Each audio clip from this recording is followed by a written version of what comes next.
6:30 p.m., so let's get started. It's actually 6:32. This is the June 22nd, 2020 Board of Commissioners meeting for Radnor Township. If you would all please join me in the Pledge of Allegiance. I pledge allegiance to the flag of the United States of America and to the republic for which it stands, one nation, under God, indivisible, with liberty and justice for all. Okay, public participation. Is there any member of the public who has comment that they would like to offer at this time? Seeing none, I will move on to the consent agenda. Is there any item that any commissioner would like to remove from the consent agenda? Letter I. Okay. Is there any item that any member of staff would like to move from? Actually, there is one that I would like, Okay. Jack. I don't have the agenda in front of me. The Lowry's Lane. Looks like item F. And, Mr. President, if we could poll item C and item H. Okay. Is there any other items that the commissioners would like to remove? Letter E. Okay. Is there any other item that the commissioners would like to remove? Hearing none, is there any item that staff would like to remove? Is there any item that the public would like to remove? All right, let's start with C, Chief's Monthly Report, June 2020. All right. Thank you, Mr. President. One question and then two comments. So for the chief, there's an item in there, I think it's listed as 8001, panic alarm. Could you explain what those are? Yes, sir. Our police records management system uses certain codes to classify calls. It is a surface look at an incident. What reference to what Commissioner Abel is asking about is alarm systems, and they can be activated for various reasons. So we have 80001, 80002, and 8003 that we normally use to classify particular alarms. There are times, if you are familiar with an alarm system, that they have a panic alarm button on them that can be manually activated from a key fob or the wall-mounted unit. And when you see a burglar alarm / panic alarm, that's what it's referring to. Businesses and residents have those features. So for the number this month, were they in reference, were they accidents? Are we seeing more burglaries?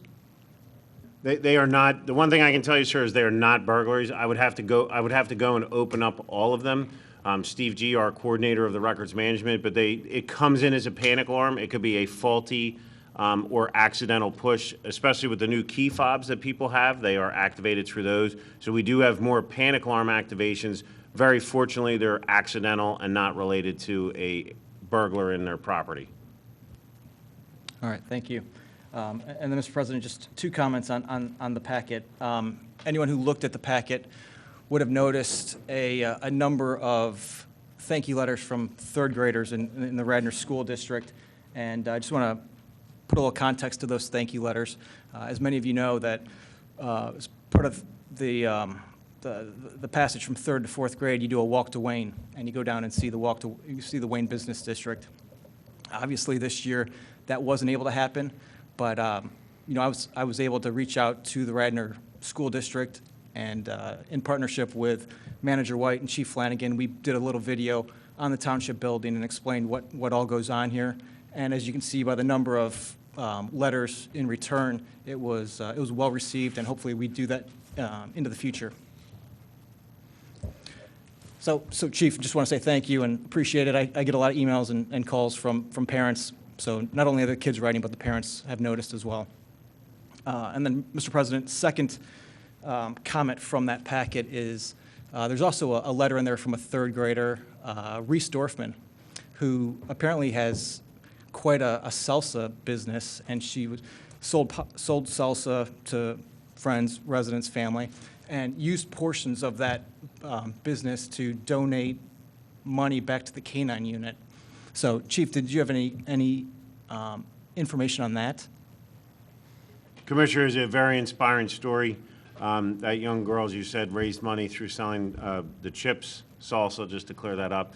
and she sold it through the neighborhood, and then they went to Braxton's, one of our local stores, as you know, and were able to come in. The entire canine team came in on our own time to meet her. All 4 canines were there, and it really was an amazing moment to see such a young person want to have such a big impact on a community. So we acknowledge the Dorfman family and her specific efforts, and it was just a great thing, great part of our community. And I'd like to follow on and just thank Reese and the Dorfman family for their efforts and their willingness to give back to the township. Excellent, thank you. Okay, moving on to item E, resolution number 2020-64, authorizing the submission of an application to the Delaware County Council for an allocation of county liquid fuel tax funds for the township's annual road resurfacing program. Commissioner Booker, I think this is yours. Yeah, I just wanted a clarification on this. I understand it was 36,000, and I don't remember seeing this in the past. Is this something that we do every year, or is this something unique? And does this represent a lesser amount for any reason that would go towards our program? Or is this in any way indicating that there'll be less money for liquid fuels?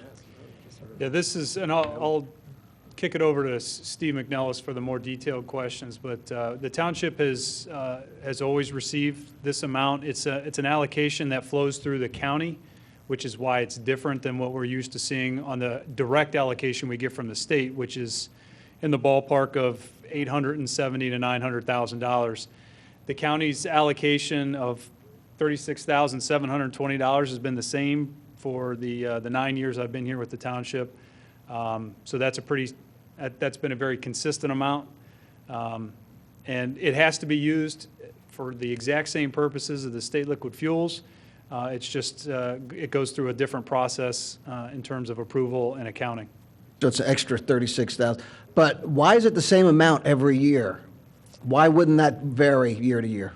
Yeah, I don't know if Steve has some insight on that, but it's an allocation that we receive from county council every year. It's been the same. I know the state's based on the lane miles, and the roads don't change the length of them. So I don't know if that's how they compute that number or not. But like Bill said, he hit all the bases. It's the same since I've been here. Yeah, but if we had new roads added, we should get more then, right? Or if roads were taken, right? Yeah, the allocation by the county is not something that, All right, but it's not We're going fully down this aware. year. Not going down, right? Not going down. All right, good. not going up either. And Bill, when's the next round of resurfacing? It's out to bid right now. We get the bids back, and Steve put in a date of the end of September for completion. So you should see that coming to you in the next meeting, I would think. And with that, will the list of streets be included in that packet? Yes. Okay, thank you. The streets were out, and I did give them to the previous manager. I don't know if he shared them with you, but we've had these streets on the list for the whole year. Now, Steve, I think you've probably shared them with me 2 or 3 times, and I've keep misplacing it, so I just keep coming back. We got a big number this year. There's a million, almost 1.5 million. Okay, So we good. got a lot of roads on the list. Good, thanks. It's the most important thing, one of the most important things the township does is this paving. Very important to the constituents, and we hear about it quite a bit, so plug away. We're very happy to have it. Is there any additional commissioner comment? Hearing none, is there any staff comment? Hearing none, is there any public comment? Hearing none, I will call the vote. All in favor of resolution number 2020-64, say aye. Aye. All opposed, nay. Motion passes unanimously. Moving on to item F, resolution number 2020-65, authorizing the Pennsylvania Department of Transportation TE-160 maintenance agreement for the traffic signal at Lancaster Avenue and Lowry's Lane as part of the Lancaster Avenue from Garrett Avenue to Barley Cone Lane pedestrian project. Commissioner Farhi, this is yours. Thank you, Jack. Steve, if you could just touch on this, it's obviously a highly trafficked road. There's been a bunch of accidents, including pedestrians getting hit. So if you could just touch on this, we appreciate it. Sure, Commissioner, thank you. So this is part, as the President noted, part of the sidewalk project from Barley Cone to Garrett Avenue. So at this one signal, we're going to be updating pedestrian curb ramps, push buttons, and the crosswalks. So whenever we touch a signal, so to speak, in that fashion, we have to do this TE 160. This tells PennDOT, A, what we're doing, and B, that we will maintain this signalized intersection in accordance with their rules. And I know that I spoke to you about this. Does that meter the timing of the light from green to red to yellow, or is that a separate? That's something we can address as part of this project. The TE 160 in front of you is specifically for those items I noted, but now would be the time, if we wish to make a timing change, we could try to investigate that. So I will say that when you're heading south on Lowry's, from North Lowry's to South Lowry's, at times that light is on a sensor. Sometimes the green light is only green for, when I say 2 seconds, it's longer yellow than it is green. That is one of the reasons why people fly through that intersection and wind up flying down Lowry's Lane. So if that could be at least looked at and adjusted, it'd be greatly appreciated. So we can look at it and possibly make an adjustment based on visual observation. If we get deeper and do traffic counts, that would be a whole different way, but we'll take a look at it on the easier side first and see if we can get it adjusted. Sure, I don't think you need a traffic count. I just think that if you look at the shortest, when it's on the sensor, the shortest time that it's on green, and look at that, and if it's more than 3 seconds, you can come back to me and say it is, but sometimes it is literally 1.5 seconds, 2 seconds, and like I said, it's quite dangerous, so We will address that, Commissioner. thank you. Is there any additional commissioner comment on this issue? Hearing none, is there any staff comment? Hearing none, is there any public comment? Hearing none, I will call the vote. All in. Oh, good point. Thank you. Is there a motion for this item? I will so move. Is there a second? Okay. I will call the vote. All in favor, say aye. Aye. All opposed, nay. Resolution number 2020-65 passes unanimously. Moving on to item H, resolution number 2020-67. Point of order, Mr. President. We are missing one, so is it unanimous or is it 6-0? It's 6-0. Thank you. Moving on to resolution number 2020-67. I will so move. Is there a second? Second. Is there any commissioner comment with respect to resolution number 2020-67? Thanks, Mr. President. Yeah, I've made it a point to be consistent, and I voted against all projects having to do with the Willows reconstruction project until they've reached their commitment on fundraising. Again, as residents know, it was $1.8 million in taxpayer dollars that went into the part of the contribution from the township. I don't believe we should be spending that $1.8 million until the other side has met their commitment. So I will continue to, I support the project, but I will continue to vote against these types of expenditures until they've reached their commitment. Understood. Can I just ask, is the cost of that lateral, does that come out of the 1.8? Yes, Commissioner. So the cost of the sewer work is out of the funds that the Board of Commissioners dedicated for the Willows. And the reason it's before you is the original contract was within the manager's purview to award. It was under $7,500. They encountered some difficulties. We have a change order, which then puts it up over the $7,500. So that's why it's here before you tonight, but it is from the funds dedicated to the Willows Park Preserve project. Yeah, and if I could just add to that, is that within the contract that we have with the Willows Park Preserve, the township has committed to making those types of infrastructure improvements as it pertains to getting service to and from the mansion, which this project is doing, which is why we move forward with it. So that lateral is pretty essential. Yes. And Bill, how much have we spent out of that 1.8 so far? I don't have the exact number here in front of me. I'd have to do some math and looking up. I can get it to you, but just not on the spot. Okay. To the point of the Willows, I would like to note that having been there a couple of times, the roof looks great. And they did raise all the money for that, correct? And they are currently in the process of raising funds for to redo the patio now, correct? They are, and in fact, they are using that as a fundraiser, so anyone who would like to support the Willows and help with their fundraising to meet their contribution, you can buy a slate and have your name on it, and I'm sure you can find it on their website, but that would help their fundraising efforts. Just one question, Steve. So it's a pretty hefty change order based on the size of the contract for the original work. So what was the unforeseen conditions that were incurred? So the original contract was based on being able to, there was an area about 50 feet long from where in the 80s a new lateral was installed back to the house. So that last piece was never completed.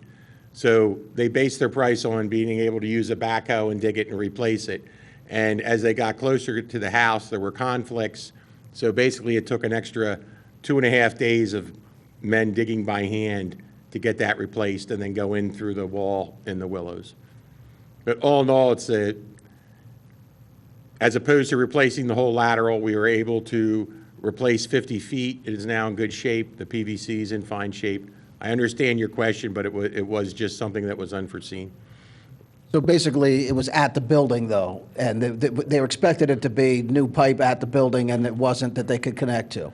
They were expecting that they could dig via machine at the building, and it turned out they couldn't. They had to dig it all by hand. And because the building was, what prohibited? Because of where the pipe was and other conflicts with other utilities, so they had to do it all by hand.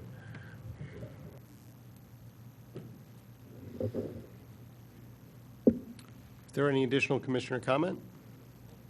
Hearing none, is there any staff comment? Is there any public comment?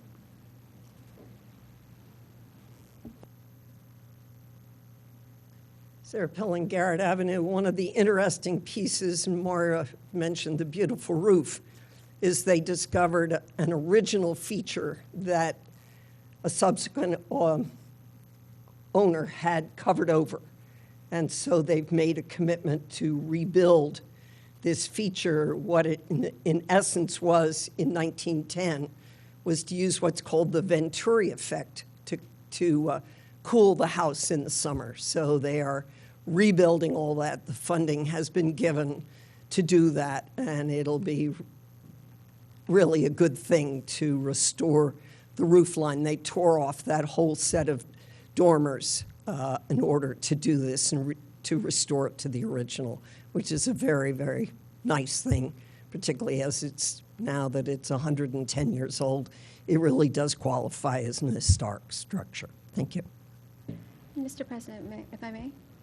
I just, it's interesting, at our last meeting, we had a gentleman from the Historical Society come and speak about the concerns about a house that has subsequently been torn down, a historic building here in Radnor, and I think that what we have in front of us right now is a community group that's come forward to do some amazing preservation work and restore a historic mansion here in Radnor, which is something that I think we should all be proud of, and it would be great if everyone would participate. And I think it's interesting that they're finding these historic aspects to the mansion that have probably been covered up over many, many years, and many, many different people just trying to slap a coat of paint over it. So I think it's exciting, and they're certainly taking their time and doing a nice job. Since we found this Venturi air conditioning, are we going to not put air conditioning in the building now and go with that? Still going to need air conditioning.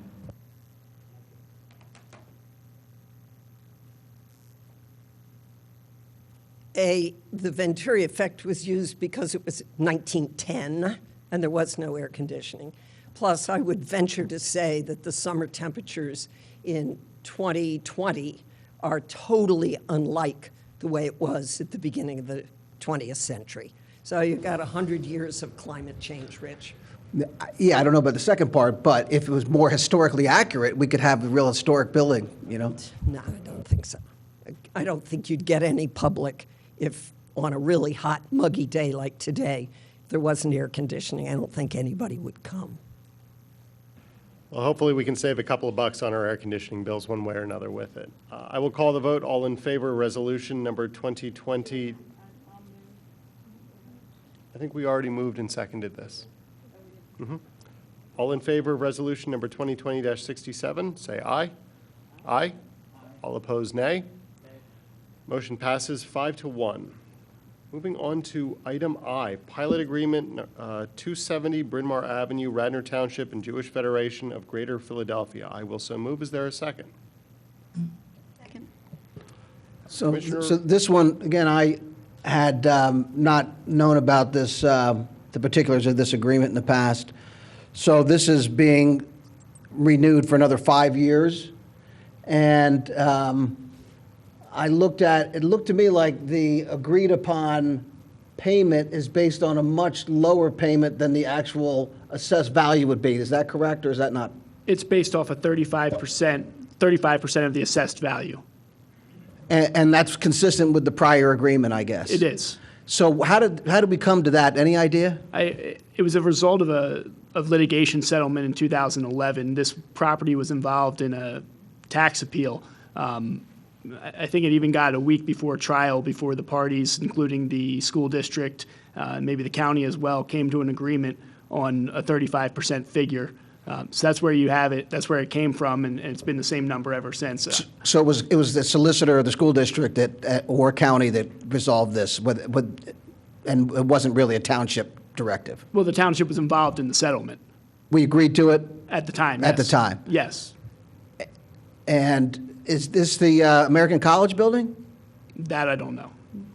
No? I wouldn't know that. Yeah, it was formerly American College? Okay. Okay. All right, thank you. Is there any additional commissioner comment?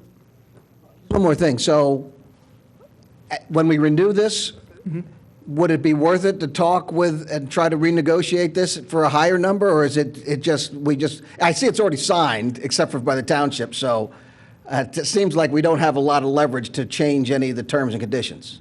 I tend to agree with that assessment. I mean, you could always try, but I think given that this has been the agreement for the past 9 years, and keep in mind that the rate that the township receives changes based off of its millage. If you guys increase your property taxes, you'll still get an increase. It won't change your 35%, but it will change the amount of money you come back. Yeah, I'm not worried about the millage. I'm worried about the assessment that's based on. So what would happen if the township didn't approve this? Would it invalidate the agreement, or would it still be valid? They could still enter into the agreement with respect to the county and the school district, but the township would then be in the position where you could end up with in litigation on a tax appeal against, at that point, it's a 100-0 proposition. Thank you. Is there any additional commissioner comment? Hearing none, is there Well, any? just one more. So you're recommending that we sign off on this. What's your recommendation from staff? I'm recommending that you sign off on it. Thank you. For realsies, is there any additional commissioner comment? Is there any staff comment? Is there any public comment? I will call the vote. All in favor of item I, the pilot agreement, say aye. Aye. All opposed, nay. Motion passes 6-1. It passes 6-1? 6-0, sorry. It's been a long day. My math is not great. I'm still getting into the hang of things, being in the room. There are these weird plastic things. Okay, moving to the rest of the consent agenda. I will move for the approval of items A, B, D, and G. Is there a second? I will call the vote. All in favor say aye. Aye. All opposed, nay. Mr. President, just real quick, this is probably more of a point of order. We pulled item C out and spoke on it specifically, but without any vote. I don't know if we need to include that with the vote on the rest of the consent or vote for it separately. So that's my error, and Lisa got it right. She tried to correct me. I thought that we didn't need to approve the report. I thought it was just a notice. Let's do items A, B, C, D, and G. All in favor say aye. Aye. All opposed, nay. Passes 6-0. Moving on to committee reports. Item 3A, appointment to boards and commissions. Ann Minicozy to Citizens Communication Council for 5-year term. I will so move. Is there a second? Second. Is there any commissioner comment? Yeah, I'm going to support Ms. Minicozy. How do you say it? Minicozy. and I want to make a point of this because Ann and I have totally different politics, right? She totally is on the other side of the political spectrum. And just so I want people to understand, this is not something I make appointments on political basis. And I'm going to approve this and vote for her to be on this board because I think she can do it and she's interested in it. And just to show that my actions are not based on political considerations. Is there any additional commissioner comment? Yeah, when was the last time this committee met? It's been a while. I think Not they, since February 2020. Before that, we'd have to go look. It has been a while, I believe, but we'd have to look it up. I'm not sure. Well, I think you'll recall when we interviewed Ms. Minicozy, one of the things that she was very interested in was working with this group to try to get them to solidify an agenda, work with staff to do that, and to, I think the direction of the council needs to change a little bit. Their main goal really in the past had been kind of narrow. So I think that that's one of the things that she would like to do, and one of the reasons why I think she'd make an excellent member of this committee. And then aside from that, if I could just really quickly, we are expecting a response back from Comcast with the renegotiation of the franchise agreement here shortly. That's been something in the works for about 2.5 years. So if that does arrive, there will be something to work on for sure. All right, well, reclaiming my time. Do we know if there's still a quorum for this committee? The people that are on there, do they still live in the township? Are they interested in being part of this committee? Currently, we have only one vacancy on that committee, and I guess that's the one that Ms. Minicozy will fill. I would, I would like the township to reach out to these members and see if they're still interested to be part of this committee, and if not, we need to rethink whether we have this committee or what we do with it.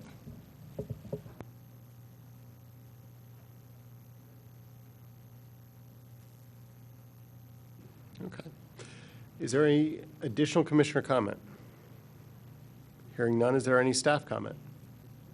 Hearing none, is there any public comment? I will call the vote. All in favor say aye. Aye. All opposed, nay. Motion passes 6-0. Announcement of various board and commission vacancies. Commissioner Borowski. Okay, we have 2 vacancies on our Citizen Audit Review and Financial Advisory Committee, also known as CARFAC. We have a vacancy on the Code Appeals Board, and that requires a master electrician, master plumber, or general contractor. We have 1 vacancy for an unexpired term, which expires at the end of 2021 for the Design Review Board, 1 vacancy on the Environmental Advisory Board, 2 vacancies, 1 unexpired term that ends the end of this year, and 1 full term for the Historical Architecture Review Board, HARB, 1 vacancy on Parks and Rec, 1 vacancy on the Planning Commission, and 2 vacancies on the Zoning Hearing Board, 1 which is an alternate term, and another which expires in 2021. So if anyone is interested, please submit your letters of interest and resume to our Township Manager, Bill White. And this question goes to the labor solicitor. Do we have a vacancy on the Civil Service Committee for an alternate position? My understanding is that there are the 3 regular positions are filled, and the statute permits 3 alternates, and 2 are filled. So there is, yes, 1 vacancy. Okay, can we post that with this list of vacancies? I mean, that's one I'd like to see filled as soon as possible. Certainly. Yeah. Okay, moving on to item 3D, ordinance number 2020-11, introduction, amending the township zoning ordinance to provide setbacks for emergency generators and to provide regulations therefore. I'd like to move to table this. This is the subject of a meeting next Monday with the Community Development Subcommittee, and rather than introduce it now, I'd really like to have a chance to go through it and provide some guidance, and then have something that we could all be confident with going forward when we do bring it forward. So I would ask for consideration that we table this until the next meeting. I'll I'll second second that. that. Because, Sorry. I'll second that. I'm on that committee, and I would love to have that conversation before it's brought before the entire board. Rich, can you withdraw the motion for 1 second? Because I'd like to have a discussion about the intent behind this, so it gives some direction to your subcommittee meeting. so I would ask that, so this was Commissioner Enderle's, this was his motion or ordinance, so I believe that without him here, he is still ill. I think that is a conversation. Rich, did you reach out to Damien, so does he know that that's on the, is he aware that that's a discussion for the Community Development Committee? And other commissioners could potentially be there, but they can't participate, correct? That was my understanding, but I've heard that people, another interpretation where people are not comfortable with any other commissioners there. So I'm not exactly sure, but I did not reach out to Commissioner Enderle on this. And the point that Jake raises was raised to me, exactly what is the ill we're trying to cure here. And I thought it was a noise issue, but I think that it could do with some clarification. But I agree, since Damien's not here and he raised the issue initially in conjunction with Kevin, I think it's difficult to get to what that is right now. But if we have any input, I'm happy to discuss it. Well, we do have Kevin here, and in his write-up, he says this complaint has gained in popularity, and he occasionally receives complaints on this issue. So what do we mean by gained in popularity, and what numbers are we putting against occasionally? Well, I don't have specific numbers in terms of the amount of... Let me just pause for a second as a matter of procedure. There's a motion to table and there's a second. Rich, do you want to withdraw your motion to table?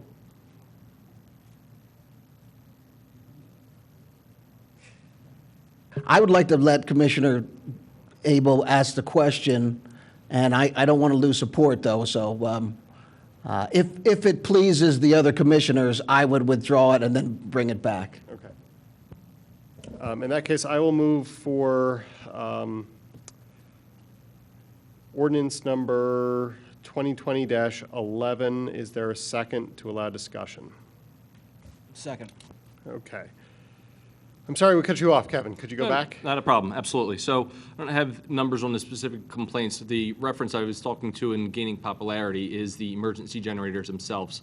The township processes 10 to 12 of them a month, and unfortunately our regulations don't specifically address emergency generators in our setbacks.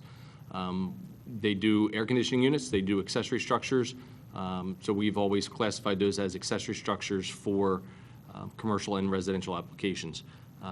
Residential applications have, depending on the zoning district, have very limited and small setbacks from the property lines.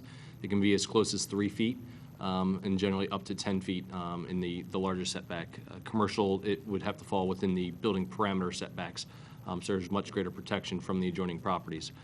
So the general concern is that, if these things are within 3 feet of a property line, they can be in close proximity to another resident's house and creating some concern. So when we were asked to look at the provisions, it was to address the issue of possible noise and bringing them further into the site, so that the regulations that we put together accomplish that. Yeah, no, I appreciate that, and I mean, I would just ask that in the future, when we write these up, if we're going to put, it's easier for me to put it in context if we can put a number against a time period. So occasionally could mean one every 12 months, one every 16 months, and so that versus 3 times a week, I mean, it puts it in relationship. It's definitely not 3 times a week. I'd say 1 a month or so. And generally, there are questions as to, hey, I hear a generator running. Is that permitted? We'll look up in the system and indicate that a permit was issued for that, and then allow the resident to know that that generator is allowed to be there, and that generally ends the questioning. But people are obviously aware that they are running in those times. That's why they call to make an inquiry as to whether it was an approved accessory structure or not.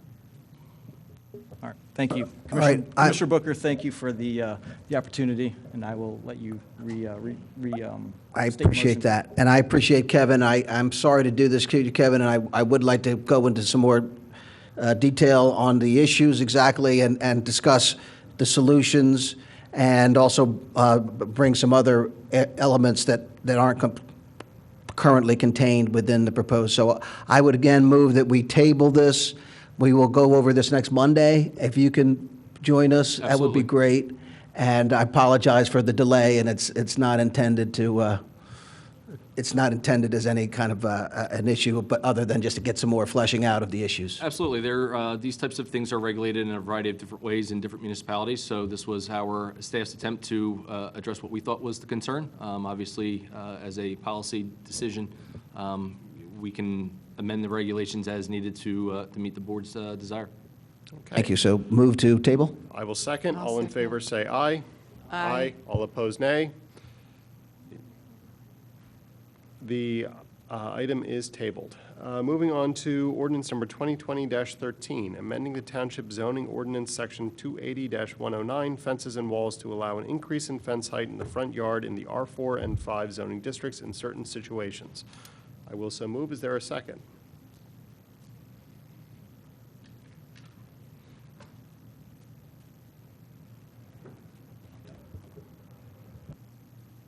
Well, rather than have it fail, I'd move to table this one as well. And maybe we can garner some support for it. I have heard from at least one of the constituents on this and some of the concerns on this. I didn't expect that we wouldn't have a second on it, but I would, again, like to take this up, if we could do that at the community development and talk about how we allow everyone to benefit from the sound shielding and from these major arterials, at least discuss the issue. So I would move the table rather than have it fail. Would you include this on in your meeting next Monday? Yeah, we could add it to the meeting. I think Peggy said we can add it to the advertisement. Because if I second it, then it will be a second for introduction. And so I'm tabling it so that we can, again, review it so that we can maybe adjust it and bring it in where it can gain a movement or a motion to introduce as well as a second. Otherwise, it could die. If nobody I'll else sec- is willing to second it, then, I'll second your motion to table. okay. All in favor of tabling, say aye. Aye. All opposed, nay. Motion to table passes 6-0. Ordinance number 2020-15, introduction. An ordinance approving a lease agreement between the Township of Radnor and the Sports Legends of Delaware County, Inc. I will so move. Is there a second? Is there any commissioner comment? Yeah, I'll just say that I support this. It's wonderful to have here, and I'm happy that we'll keep continuing to have this. So I'm in full support of this. Is there any staff comment? Sure. I have a couple comments just to make in regards to this over here. I feel like I can't see anybody. I feel like I'm hidden.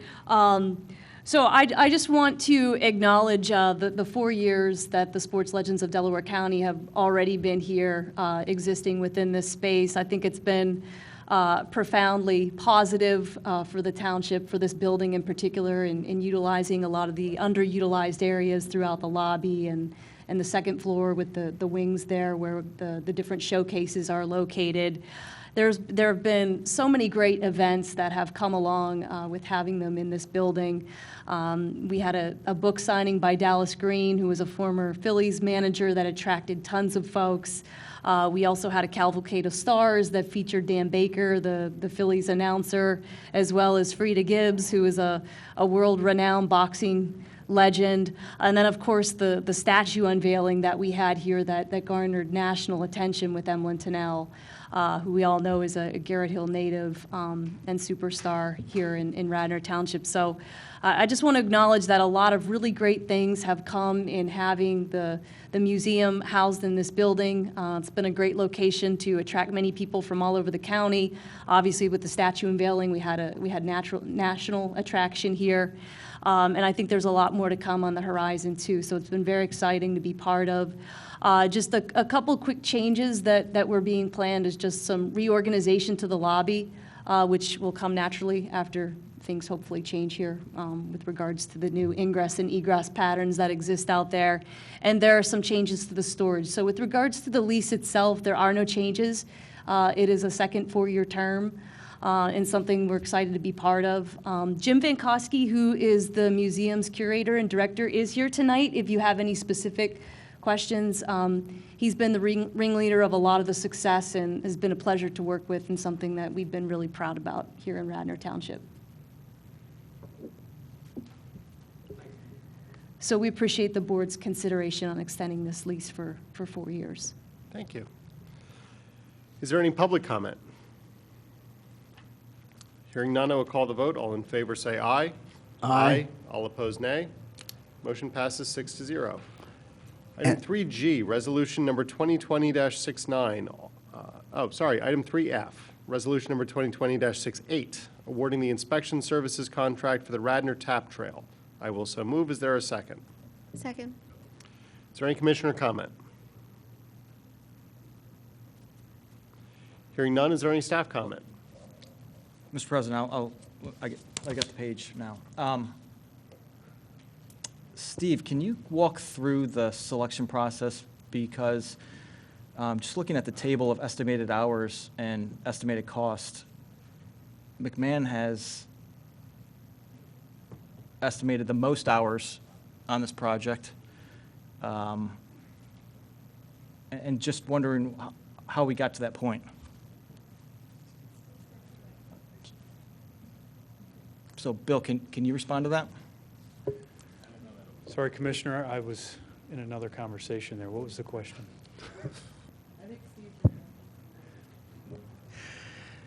I think the question was, is this the most man-hours? Is this the one with the most man-hours? Isn't that what we talked about? So, yeah. The question on the, yeah. Yeah, in the table, McMahon's estimating the most hours for this project.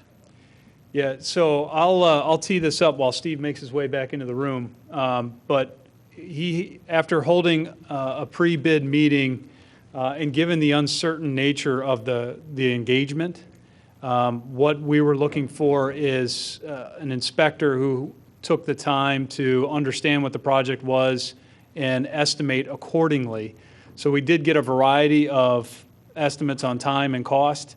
What we're proposing is the company that answered the questions most directly and put forth what we feel is a more comprehensive response and will do a better job. And at a blended rate, without knowing exactly how many hours or what the cost of the inspection service will be, we feel like this company will provide the best combination of both price and service. So what all are we asking this company to do for this project? So, Commissioner, for the TAP Trail, we were required by PennDOT to have a very specific inspector position, construction manager 2, which is what the RFP was put out for. So they will do the daily inspections of the trail. If there are multiple sites, they will do the multiple sites. There's also, I'm sorry, I had to leave because I was number 26, so I stepped out. So if during the inspections, they're there all day for all those inspections, but there's also a lot of work behind that goes on. There's going to be an audit. There's a TAP audit. There's a lot of forms, stormwater management, E&S forms, all these things that have to get filled out. So that too occurs. And I have in the audience tonight Steve Giampolo from McMahon Associates. He's the Vice President of Construction Services. But Mr. White put it, we discussed it, he put it very well. They performed the best. We had the 12 respondents. We had a short list of 4 people who we interviewed. In the interview, McMahon clearly rose to the top. The value is there, and I think they'll do a great job for us. So what we're asking you to do is award the contract to McMahon and Associates. We will do process a requisition for that budget number, understanding that they will get paid for the actual hours they work on the project. Well, if you put 1,675 hours, why wouldn't you, I mean, you would do everything in your power to use them all, wouldn't you? No, not necessarily. So if we get a very efficient contractor that perhaps is moving on multiple sites at once, although we may have to pay for an additional inspector for some of that time, the project duration will be shortened. We would pay less. If there are less issues. They would also be our representative between PennDOT and the contractor if change orders arose. So again, if there's less change orders, there's less we would use McMahon for. But they would be our rep. They would be verifying the quantities, the prices, to make sure the township, if a change order does occur, is paying what we're supposed to, no more, no less. Okay, I mean, I just have concerns looking at these numbers that it seems the majority of the companies that made proposals were about 400 hours less than the contract that we're going to award tonight. And I could explain that. So as Mr. White said, when I did my scoring spreadsheet, I did a blended value number, which was the total project, what they put forth, and their hours. And McMahon's value was very high. But you have to understand, one of them is in there at 768, 1,088. Those hours are basically to be on site 8 hours a day and inspect, no more, no less. We know that there is more. So for me to come to you and say, oh, you know, the proposal for one of the ones in the $90,000, that's what we want to go with, we could do that. But I can tell you that in the end, that cost would be increased considerably. So I'm looking at it up front to give the board, the township, the best value for the work we know has to be done.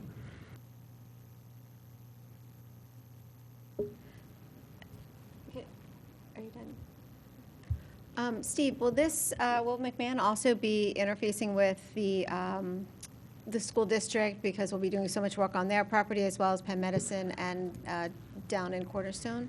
So we actually discussed that, and in our interview, I said, you know, you are our liaison to the public and to these other entities. And I actually went through some scenarios with them being approached on site and how they would handle it. And the inspector and we actually interviewed the man that will be on site, the person that will be there. He handled that very well. They will be the first touch for any resident who walks up, or any of the other entities. We have easements, but I'm the second one. So that'll go so far. If there's an issue, they would just deal directly with me, and I would keep that inspector and everybody in the loop. And you feel confident that they're a good representation of the township? I do, ma'am. Okay, good. So if I understand this, Steve, McMahon is coming in at about $81 an hour at 1,675 hours, and QCI, even though they're less by $30,000, they only have 1,254 hours, so they're like $85 an hour. So you're kind of trying to get to that sweet spot of the most hours at the lowest cost to cover everything, right? So we got a lot, 1,600 hours, I mean, that's a lot of hours to put in, right? So, I mean, it's only a trail. I mean, we're not building a skyscraper here. Commissioner, though, It's a trail on the ground. You are correct on, Okay. that is a sweet spot.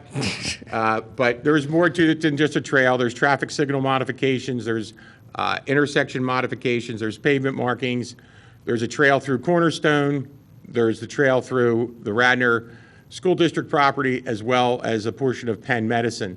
So it's, by no means are we building a rocket ship. No, in terms of construction, this is not a uber technical project by any means. I'm not going to tell you that. It is a trail.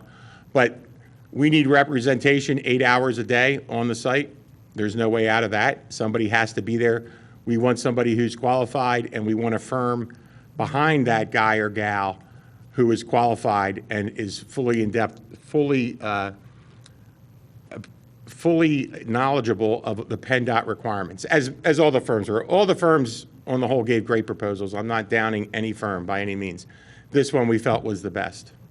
So is the 81, that's the lowest cost per hour for these, or is there one that's got a low? I can pull up my spreadsheet again. I didn't calculate it either, but Well, I have a spreadsheet, like a scoring spreadsheet, and I just want to tell you, it wasn't just the value, it was the interview, and it was the proposal and their history. So in the proposal, there's a very detailed, the proposal gets into a very detailed look at the company and the people they're putting forth.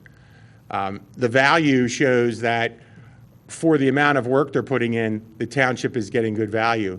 The interview, which was about 45 minutes to an hour with each of the 4 firms that were shortlisted, really, that's the one that tipped the scale. This firm did research into the project. They were knowledgeable about the project while we were speaking, so they took time and energy to delve into the TAP trail, and they actually brought up some areas where this could be a little tough, this could be problematic, this should be fine, and the other 3 we interviewed did not. So that showed to me that this firm was willing to work for the project.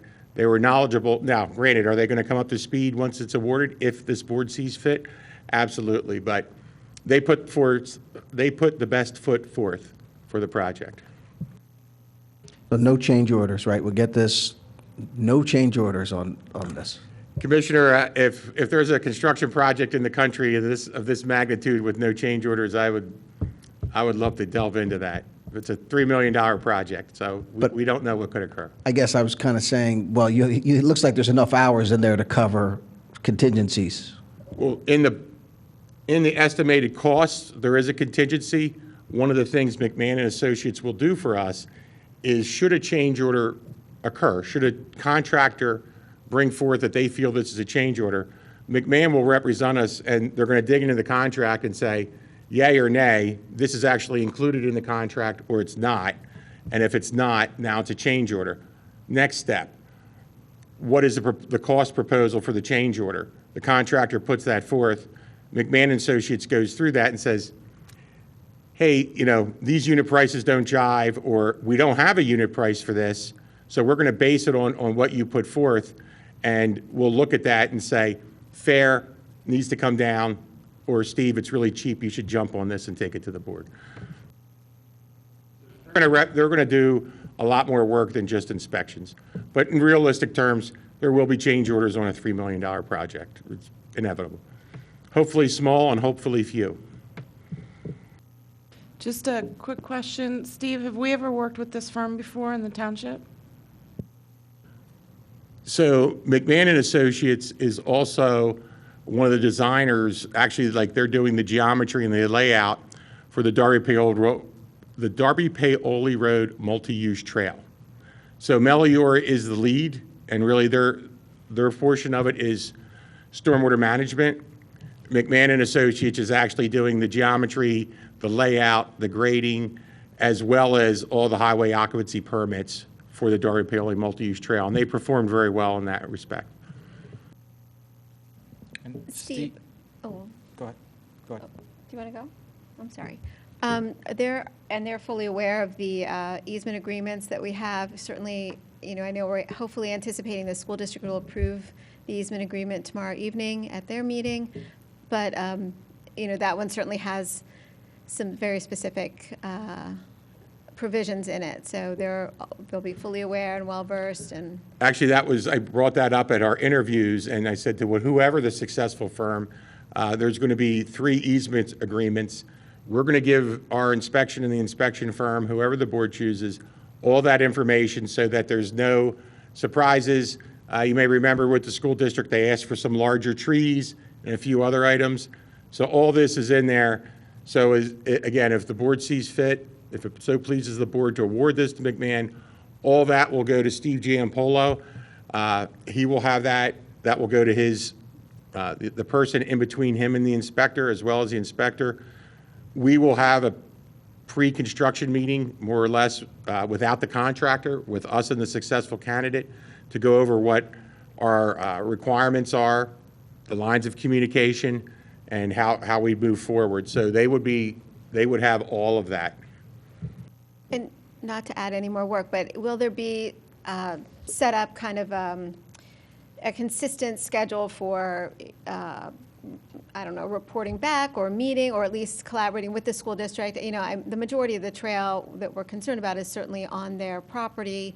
Will there be something set up kind of regular with their staff so that they're aware of the project as it's moving along? So I've been in touch with Bill Dolan on a land development project they're looking at, and I would keep that line of communication open. So my thought would be, once the project's bid and once the contractor provides a schedule, that's when we bring in the school district, and I would invite Penn as well as Cornerstone. But by far, the lion's share of work and the most intrusive amount of work is happening on school district property.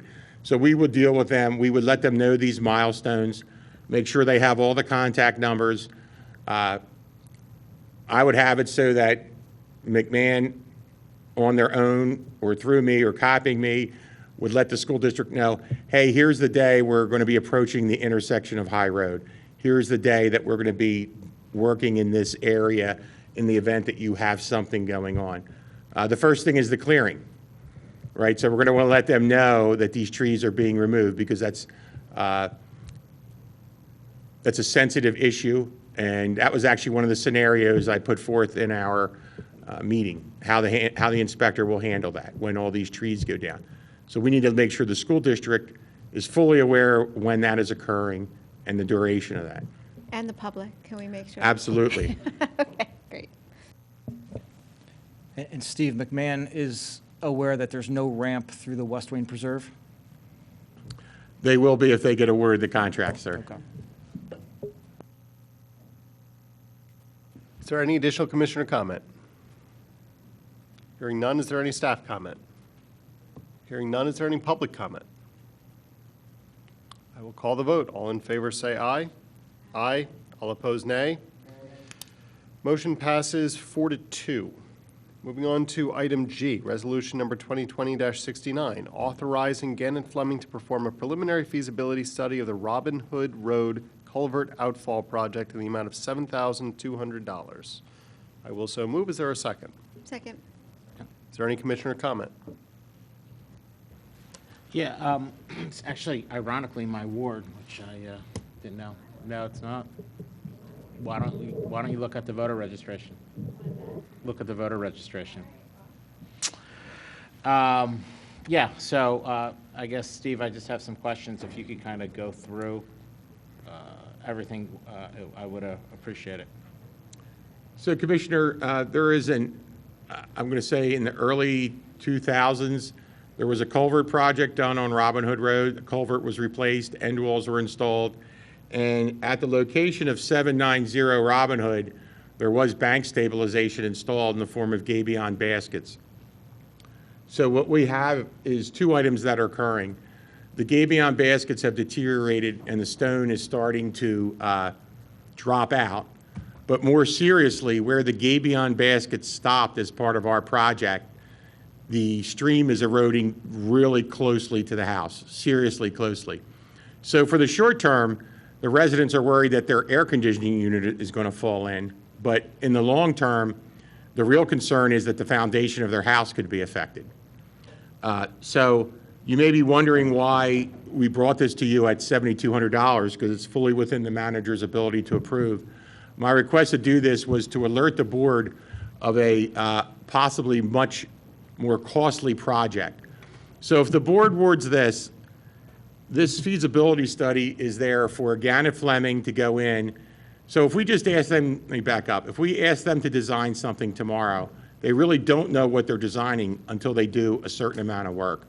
So we're asking them to go in, investigate the problems, come up with one or more possible solutions, as well as a design cost and a high-level construction cost. So the real reason this is in front of you is, if this is awarded, it will be followed by a design contract at one point and then a construction contract.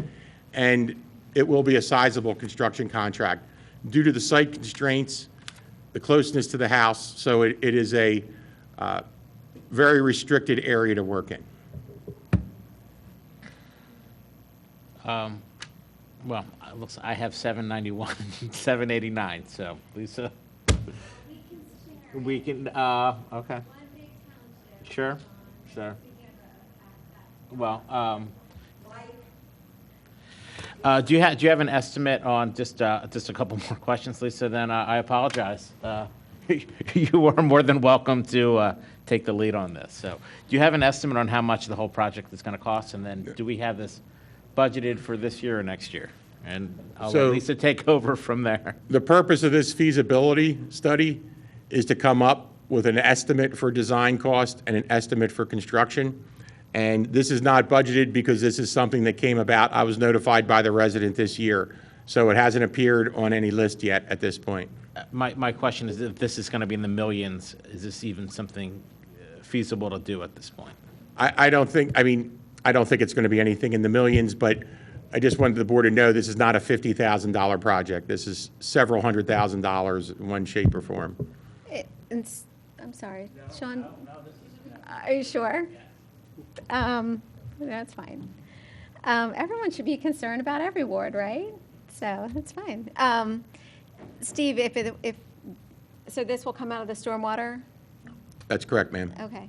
And then, yeah, if anyone wants to see the pictures, I know Steve has been out there multiple times, and the homeowners that are particularly impacted by this are very grateful for that. But yeah, the creek is basically almost right next to their house, about to erode their foundation, and their air conditioning unit, which is right next to their house, is very close to, perilously close to falling into the creek.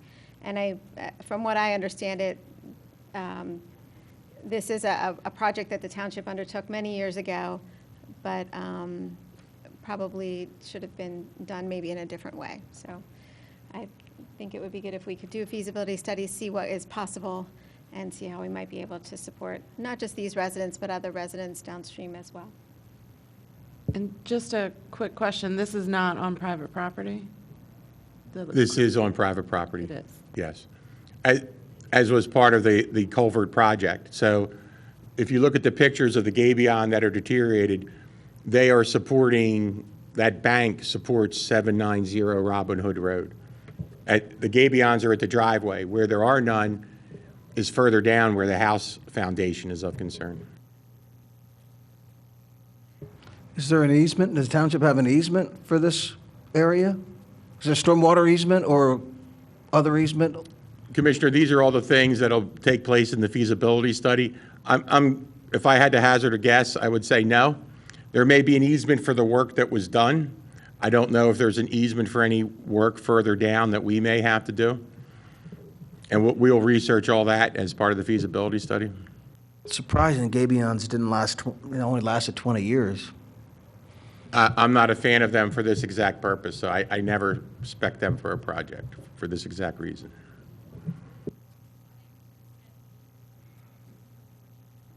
Okay, is there any additional staff comment? Yeah, just one more question.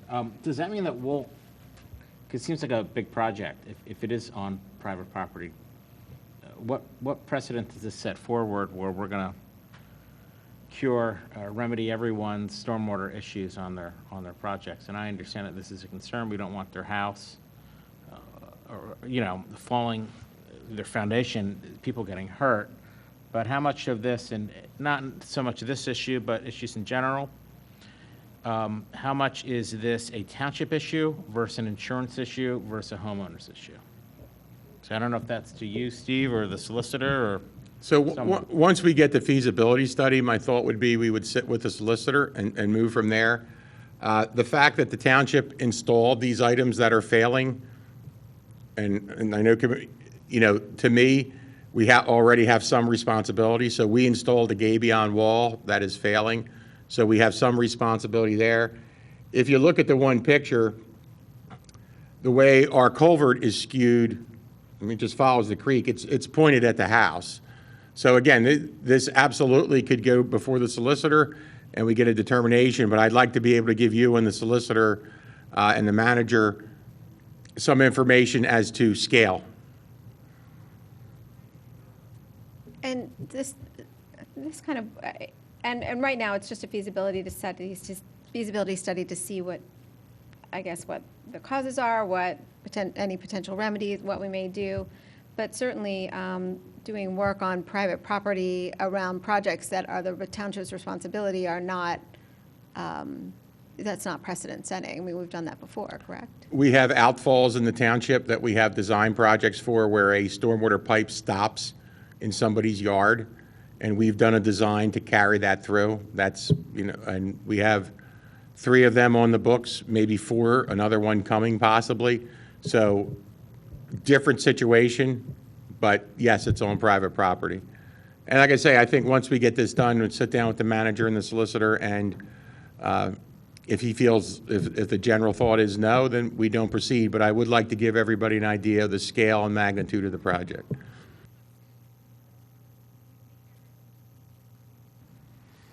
Okay, is there any additional staff comment?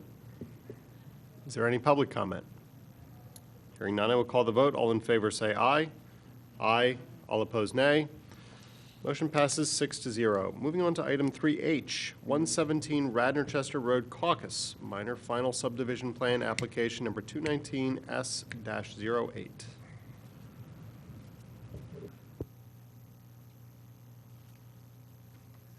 Yeah. Thank you. My name's Tom Bentley. I represent Bentley Homes. And I was hoping to have the table with the camera. Is that able to do?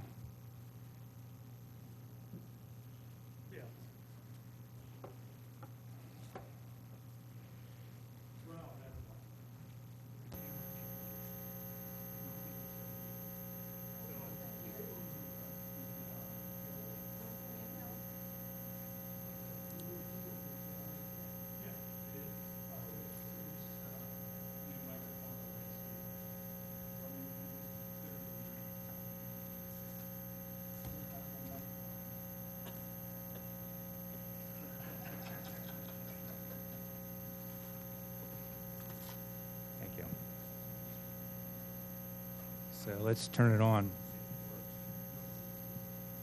Can you hear me?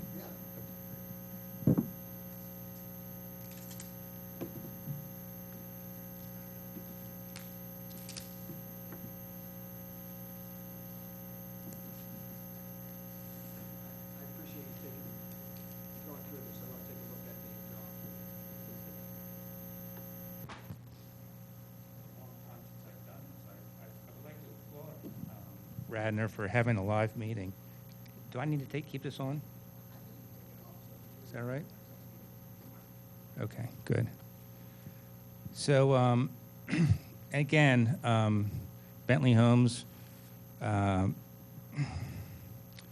have been building in your township for 44 years. Built my first home here in 1976, I believe. And I haven't been here every year, but been here a lot of years. What I would like to do is just kind of go through this. This is 117 Radnor Chester Road. And of course, this is your zoning map, just the center of your township.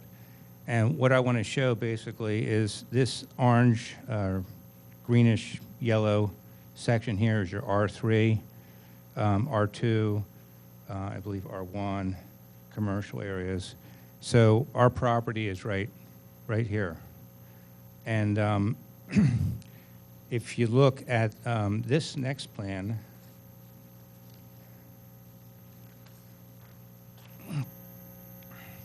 can we zoom in on that?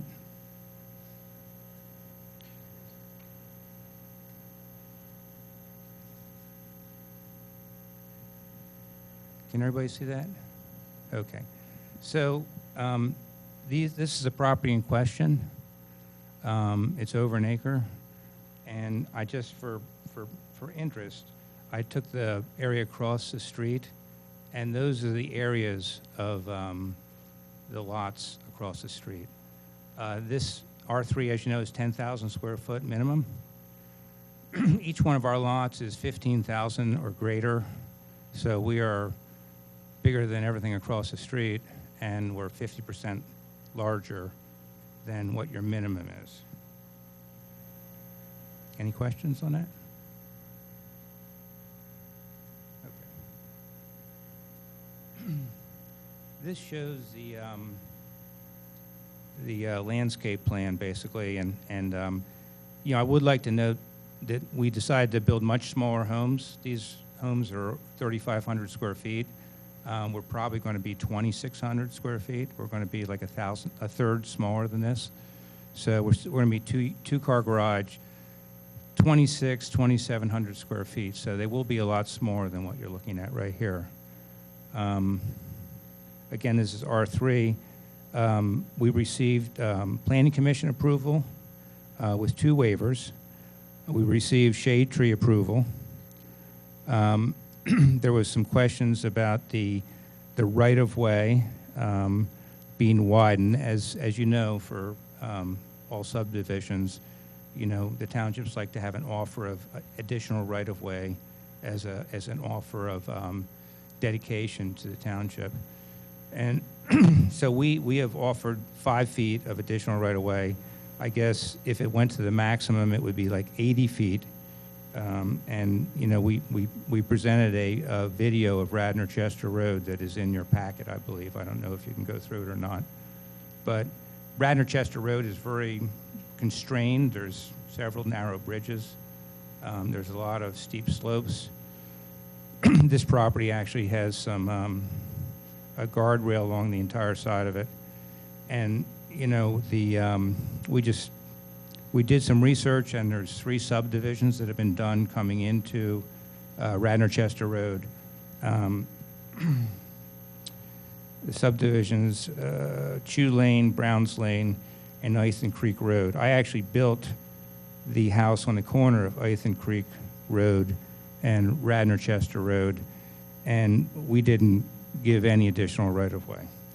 And none of these other subdivisions did. As a matter of fact, when we did the research, we couldn't find that any additional right-of-way had been done on any of the properties along Radnor Chester, which is a lovely road. There's a lot of historic homes along it as well. So we feel that, you know, there's a house there now. We're adding 2 houses. We don't think that supports the widening of the road. We have offered an additional 5 feet right-of-way. And I guess the main thing is that if we didn't get the waivers, we can still build 3 houses. And that is this plan. No, I'm sorry. That is, well, this is interesting. This shows what would happen to the plan. This line right here is the edge of the existing right-of-way right now, and the roadway is out here. I don't know if everybody can see that. So that's the existing right-of-way. If it went to 80 feet total, we would add 20. That would back us up to this point for the right-of-way, and the houses would have to move back to this red line right here. And this is the plan. We don't want to do this plan because we think the other plan's better, but this plan actually meets all the requirements and has the houses back behind that red line that I showed you on the other plan. So, Planning Commission saw the sense of this and gave us an approval. The other thing about this plan that we don't really like is we would end up, you know, we talked to some of the neighbors. They were concerned about privacy back here. And there are some nice trees back there that we are preserving, but, you know, we really would have to push the houses all the way back, which I think would give less privacy to the house behind us. In addition, it really kind of limits this guy's backyard, but, you know, if we have to, we'll do it. This drawing just shows you Ithan Creek Road and Radnor Chester Road. There's 15 houses back here.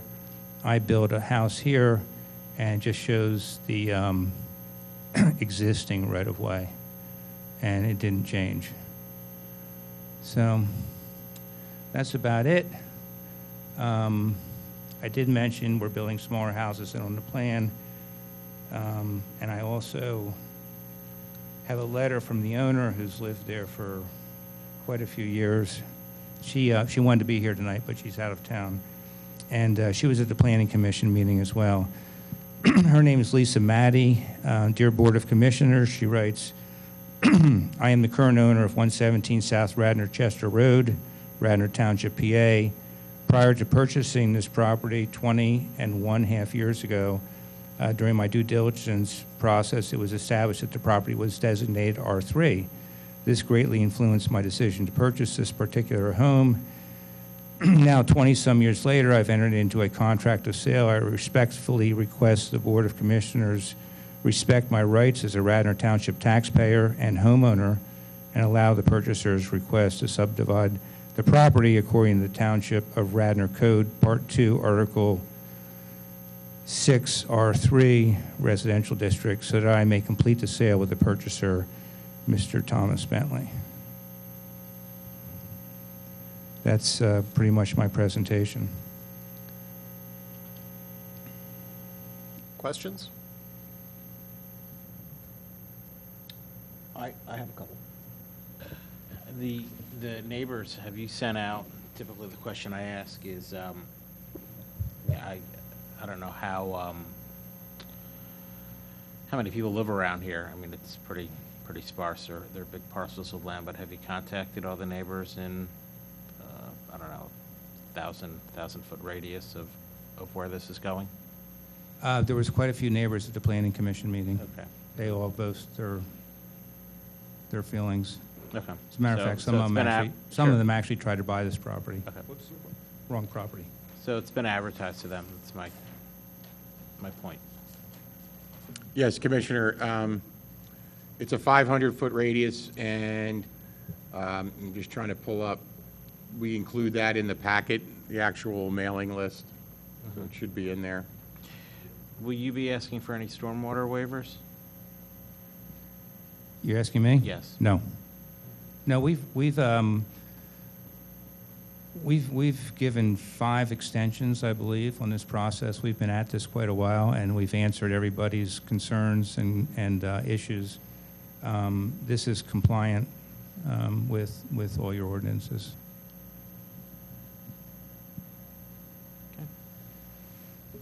So, I'm sorry, you said that, so there's 2 plans. There's one plan that you prefer to build and one plan you will build if you have to, the one with the smaller homes, is that? Yes, we think this is the plan we've submitted. It's before you for approval. It has all the engineering done and has all your...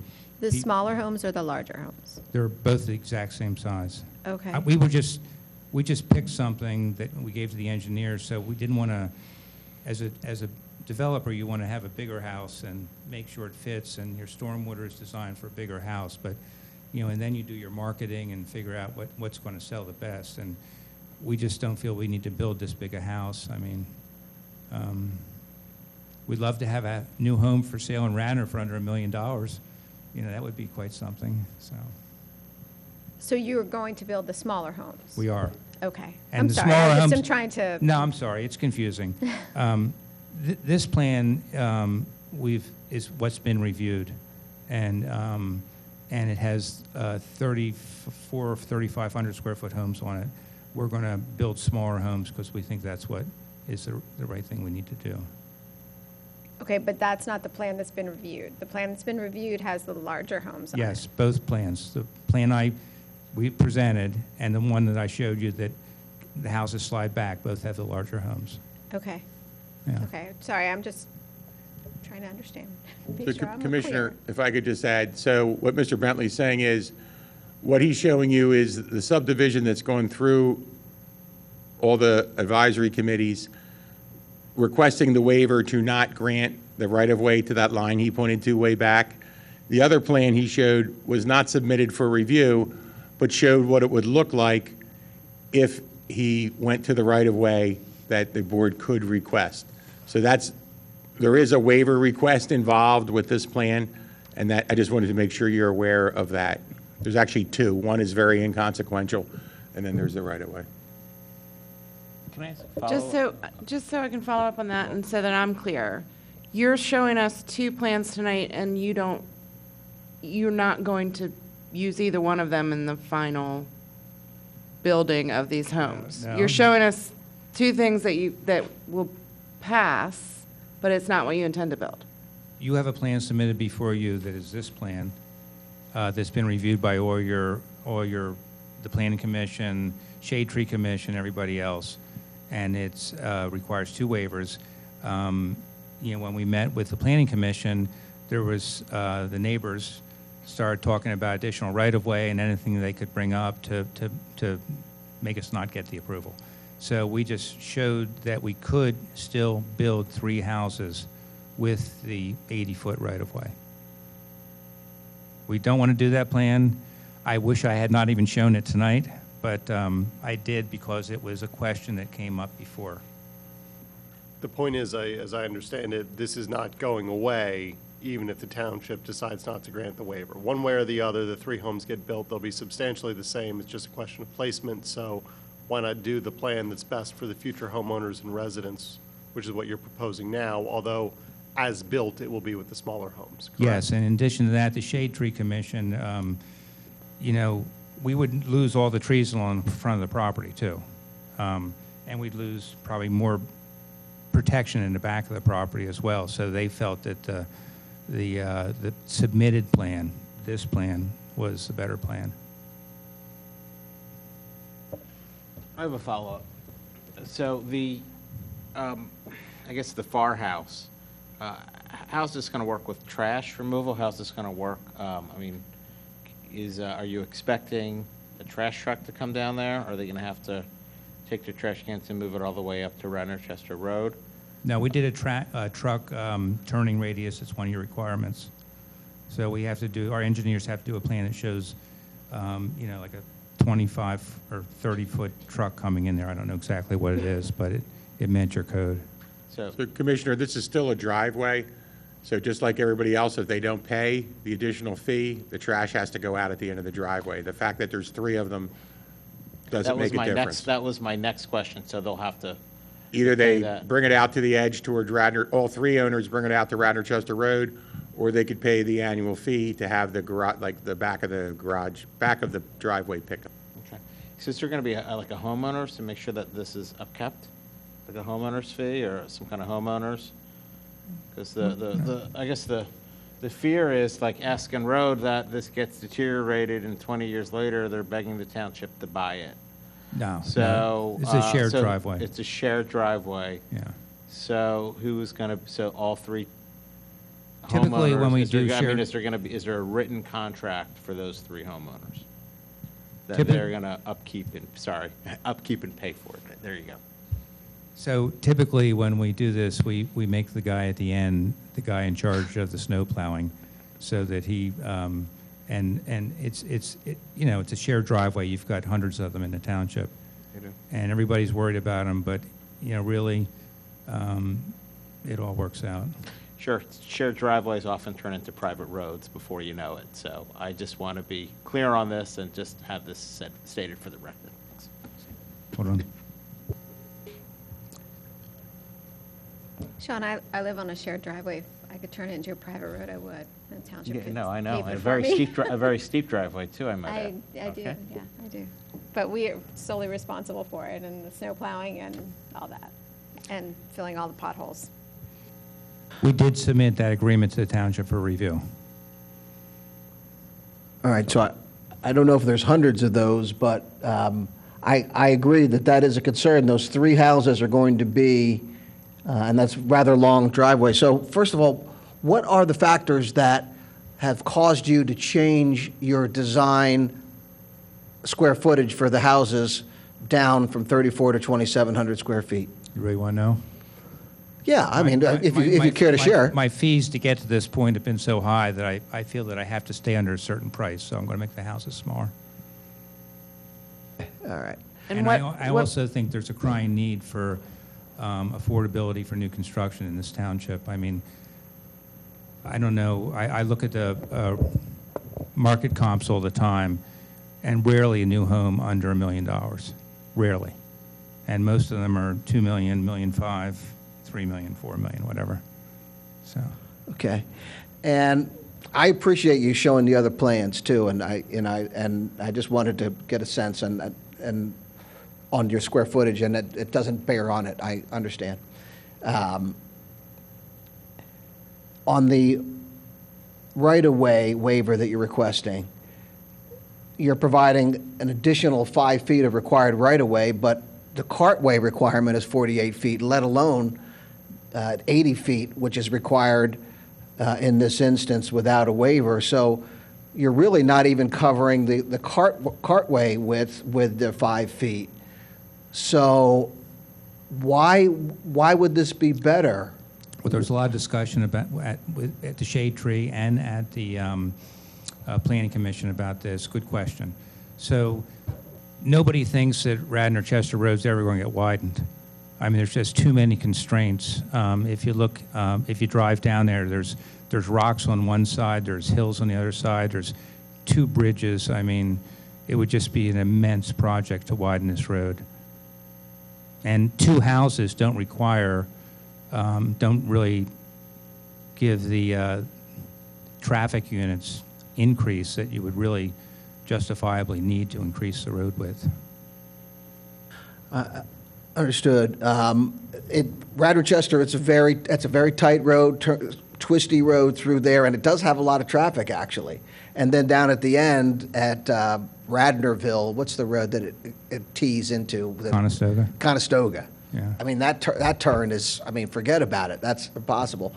So it's a very difficult road. You know, to me, I would ask you to come in with the plan that conforms. I mean, why not do that? Why not set up the right-of-way? Otherwise, my recommendation here would be I'd be much more comfortable with 2 houses because it's such a tight area and that road. I understand that there's other zoning around. I understand the zoning, and I understand that there's smaller houses by the Sinkler building. But along Radnor Chester Road, some of the most expensive real estate in the township is on that road, and they're mostly bigger. And the lot we have right now is 1 acre with a big house on it. So my preference would be to do the by right plan, and then we wouldn't have anything to complain about. Why not just give the 80 feet setback, push the houses back, put them in 2,700 feet like you request, and I think it's much easier to get behind, is my view. So, but you did mention 2 houses. Oh, my personal view here, it's zoned R3.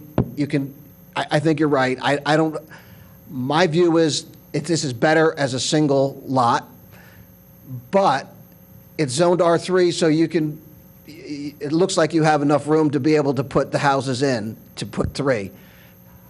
I personally am uncomfortable on this area, Radnor Chester Road, which is near, I live on Bell Road, so I go through this way quite a bit, know the area. I'm uncomfortable with 3 houses along there because I think that's too much along the road right there. If it's the law, it's the law.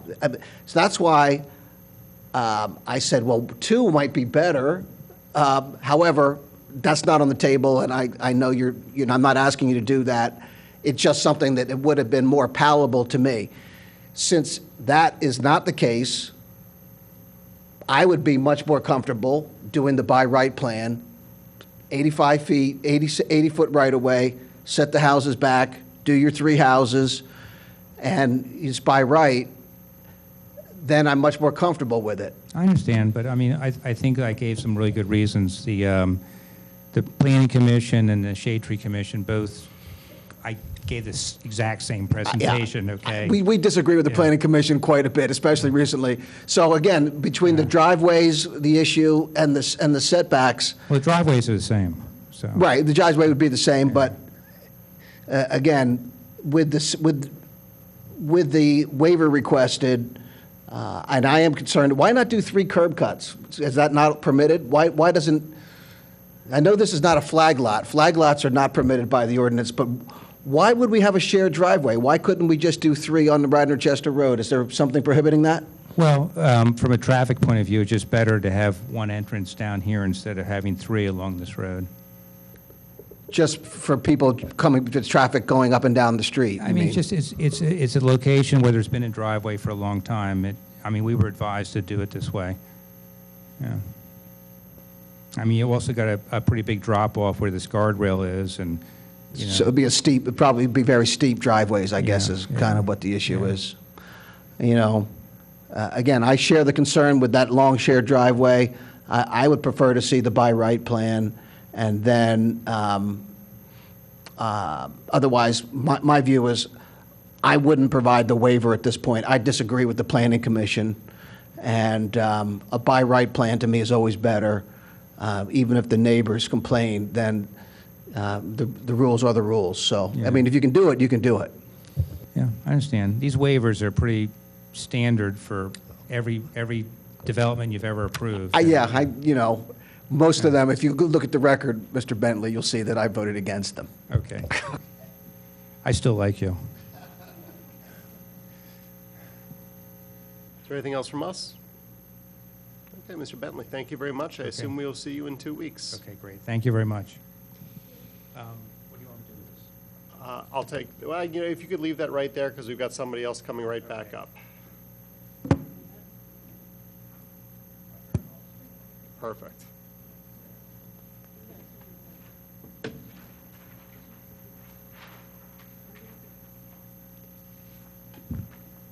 There's a request for us to wipe down the microphone. Are we able to do that? I second that. Okay.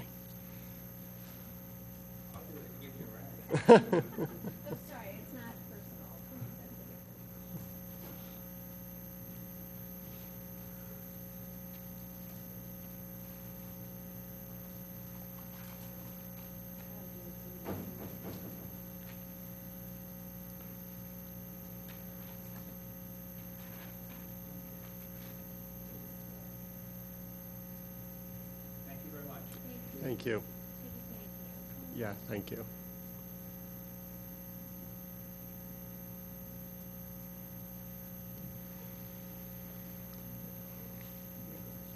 Moving on to item 3I, Villanova Sear Building Expansion, Caucus, Preliminary Final Land Development Plan.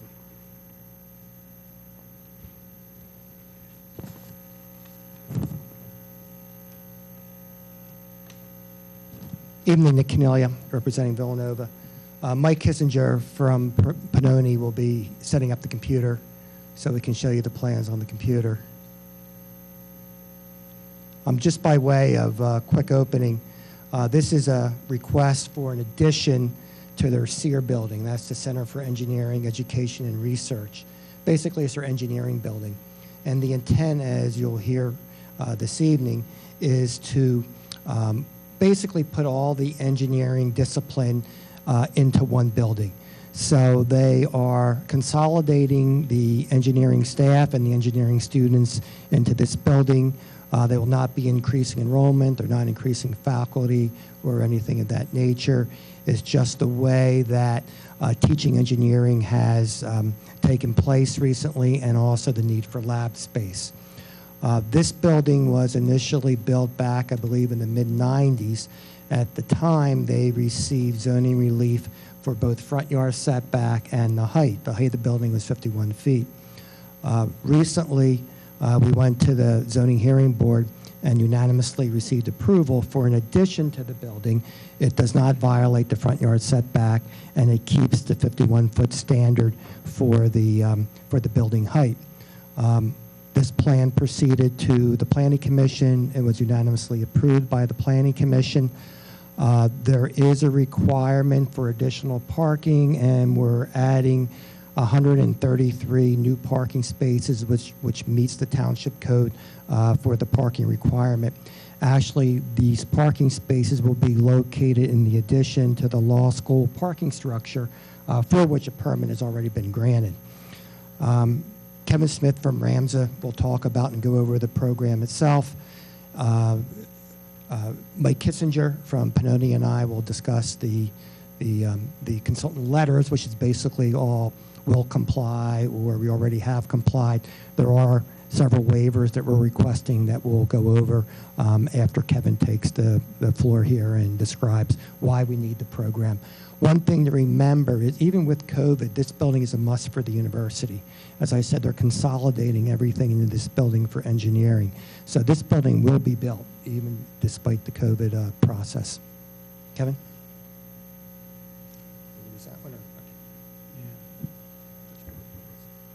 Thank you, Nick. My name's Kevin Smith, Robert A. Stern Architects in New York. The need for this building really is about the change in engineering education, much more about research. That's the teaching is not just being done in classrooms and lecture halls, but people are actually doing a significant amount of research, and this means undergraduates as well as graduate students. So the idea is to consolidate a small number of the research labs that are located in basements and other places along the campus, but really is a substantial increase in area without increase in the number of students. So the idea is to put everything into the one building and use the footprint of that existing building to really minimize the footprint of this building on the expansion on the campus. So here you see the building, Mike was going to point it out, which wraps around on two sides of the existing SEER complex. It also replaces a one-story lecture hall. It should be noted in the plans that we're replacing that one lecture hall basically in kind, and there's actually only one classroom in it. The rest are labs and the permanent offices. This is a footprint of the building. In the blue is the existing building footprint. You can see the dotted line where there's a kind of we call the pizza pie shaped one-story auditorium that's being removed, and the other buildings are built around there. It's basically very little change to the site plan. We're moving out the parking just a little bit, but it basically fits within the campus as it is. Go to the next one.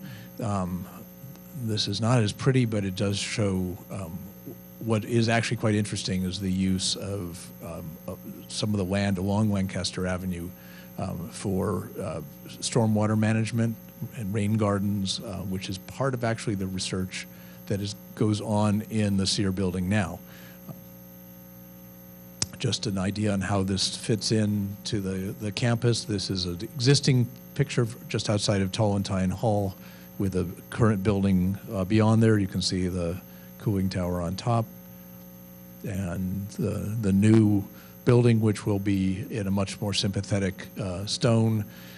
And one of the features that is actually shielding some of the mechanical equipment that's now on the roof of the existing SEER building. Excuse me, can you go back and do that shift again so I can see the existing and the proposed?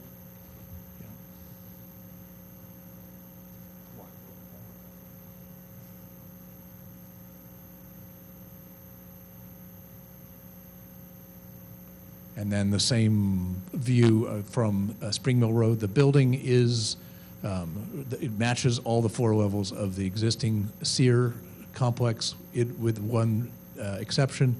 There's one fewer floor as the addition that's closest to Spring Mill Road. So we step down towards Spring Mill Road. Now if you go to the next, that's that area rather than on the lower level, you can see 4 exposed floors, but close to Spring Mill Road, there's only 3. And it wraps around the existing service area. Go to the next 2. And then this is a view of the building as it now exists, facing Lancaster Avenue and with the extension to the southeast.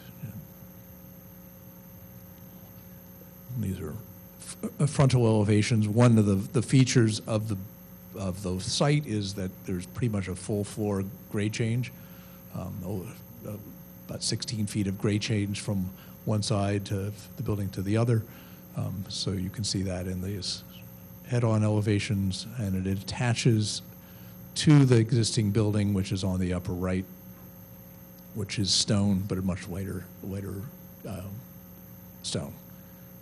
And then just finally, that, once again, the building in its context, trying to be a good neighbor on that central lawn and keep that as the primary open space of the campus. Please don't say good neighbor.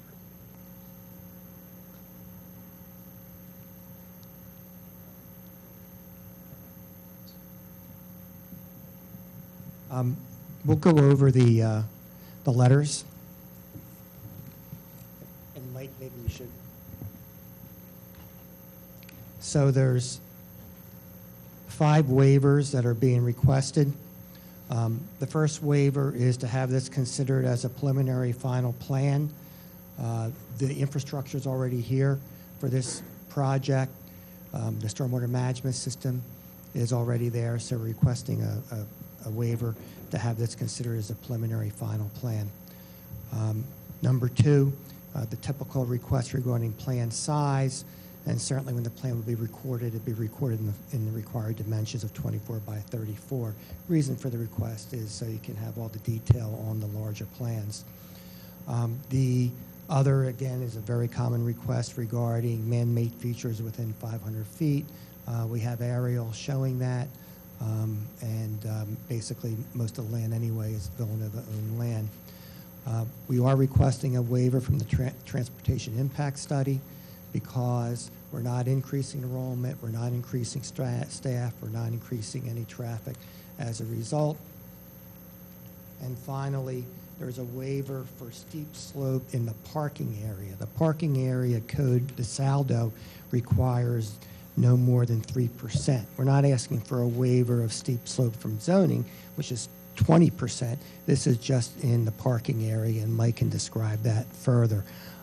All these waivers were approved and accepted by the Planning Commission, and also staff has not objected to any of the waivers being requested. As to the review letters, we have no objection to anything, and basically they're drafting issues, and we will comply with both the engineering and the traffic consultant's review letters.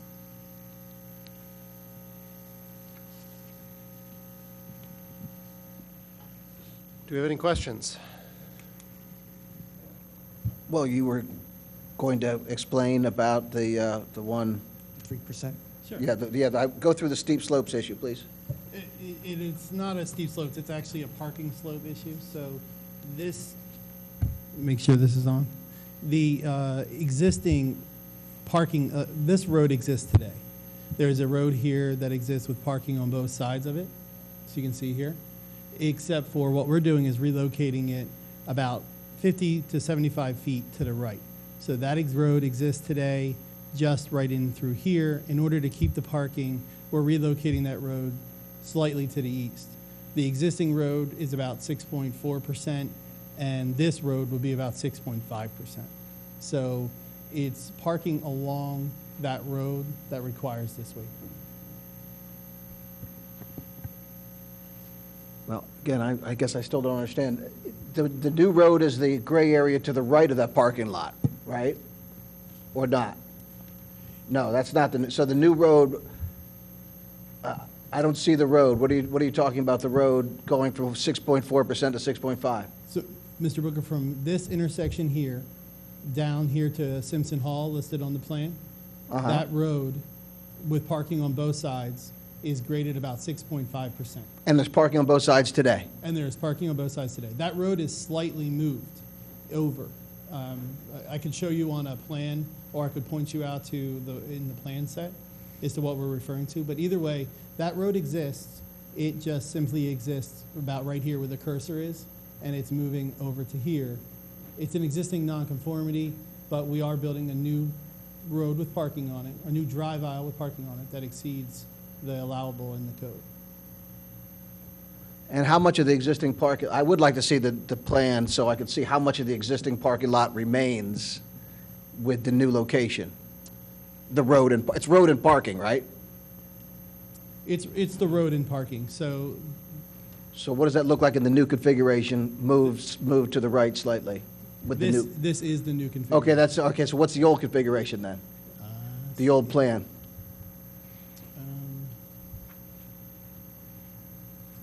You mind if I walk up, Mr. Booker? No? Well, why don't you put it on the thing? Well, it's, you don't have it, okay.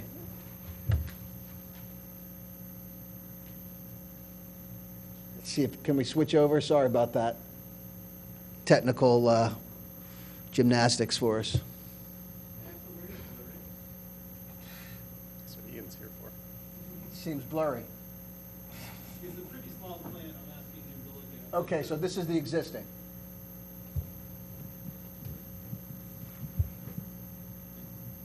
Yes, this is the existing configuration. So you see where the what we called the pizza pie before? Yeah. And the proximity to the road. So as the building expanded, this road needed to relocate, and again, we took the opportunity to curve it so that it came back in at the same location here.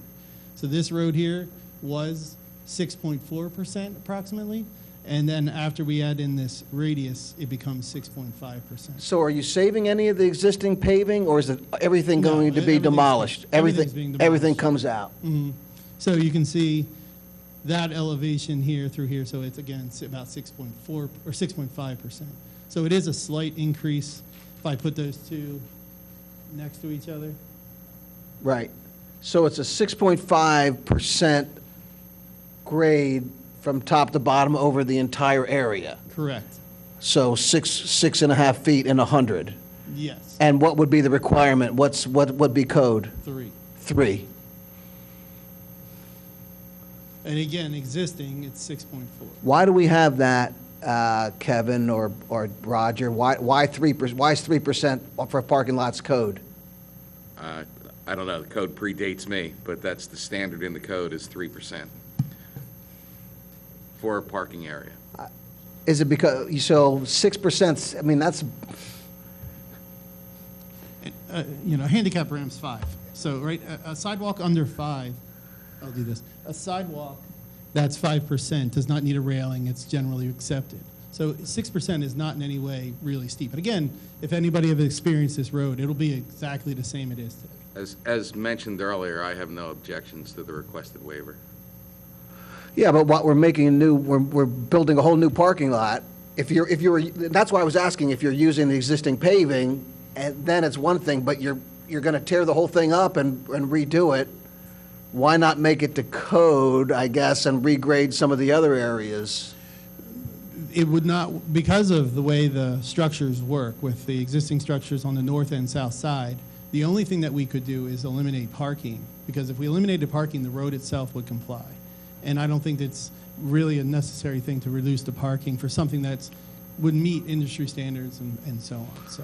Well, but it doesn't, though. It's 6.5%. So, that's pretty steep if you are on ice or on a wheelchair or, it just doesn't comply. But that's why I asked, why do we have 3%? We don't typically allow parking lots to be built at 6.5%. So a parking structure is about 6.7, 6.6. On the ramps. On the ramps. On the ramps. And you park on those as well. So like it's allowed into the structures. It's just it's a provision in your SADO code. But that's mostly covered, right? So this is to the weather, snow and ice. I All right, understand. okay, but it's, so this is not a steep slope issue as far as conformity, showing that it was graded? No. It's not the 20% issue? No. Okay. Commissioner, if I give you context, the slope of a road, the crown of a road is roughly 2%, right, from center line to curb. So if that gives you an idea, 3 times that. Right. It's not a lot. Again, it's not a huge, so the analogy was given on a parking garage, you park on the slope, it's 6% on the slope, and that's pretty steep on parking garages. So this is an outdoor area. It's pretty, 6.5 is a lot. And again, why not eliminate the parking here and just, why do we even need this parking? You're building a whole new parking garage over next to the law school building. This is parking close to the building. It already exists. I don't know if you've been on that. Yep, I've been all over the campus. Okay, so I've been all over, you're you know. familiar with that driveway. I mean, it's not that steep, and it's basically It's twice we're code. proposing the same driveway as currently exists. So it's closer, but again, do you need the parking there? It's closer to the building, and that's why we're requesting it there. We do have sufficient parking in the parking structure to cover any additional parking as well. But we do need the parking. We think it's appropriate. It's close to the building. It currently exists close to the building. So we feel it's appropriate. I understand, but one more thing. It does currently exist close to the building. Once you do this, it won't exist anymore. You're going to build all new. So that's why I'm saying, if you're going to build all new, you should change it to 3%. Just how I feel, okay? All right, go ahead, but I'm thank you for explaining the issue. My next, unless somebody else has, I have one other issue on the waivers that are requested. We're asking for a waiver of the traffic impact. And I think that I read that the rationale is that there's no new traffic because we're not adding any new students. That's correct. Really, I think that with COVID, we have a lot less students, right? So we have 0 students, I think, or whatever it is. But why not do the traffic study? So again, that's another waiver I'm uncomfortable with. If there's no new students, there will be some change in the traffic patterns due to the relocation or the additional spots. So in other words, you're adding additional spots, there's bound to be some change in traffic patterns. And if there's not, why not do the traffic impact study to prove for yourself and for the community that it doesn't have any effect? Why not do that to cover both of us? It's very limited as to what we're doing here, Rich. We're adding spaces in the law school parking lot. These spaces around the building already exist. Basically, I think it's pretty close to the same number. I think actually. Well, again, we disagree on that because these won't exist. The existing ones are getting taken out. I think there's actually 10 less spaces, if I recall correctly, around the building here. So it's really insignificant as to the impact on traffic patterns. And so for that reason, we're asking for a waiver on the traffic impacts. Okay, and you may be right, but let's do the report so that we can say, look, it's irrelevant. The traffic pattern, look, we did a report, we did the analysis, and the traffic is not impacted by this. Why wouldn't we do that? I really think you should. In this case, Commissioner, we did take a look at what they're developing, and our office does agree with them that there's going to be minimum traffic with this addition. We don't even think there's going to be much, if any, additional traffic. So a traffic study is not going to provide us any additional information, any traffic improvements that they would need to do.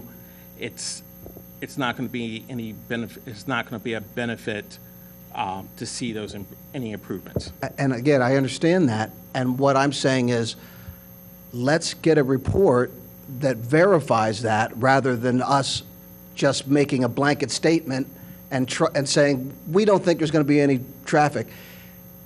One of my neighbors made the point that with all the development that's gone on in Radnor for the last 30 years, if we went off the traffic impact studies, we wouldn't have any traffic problem at all.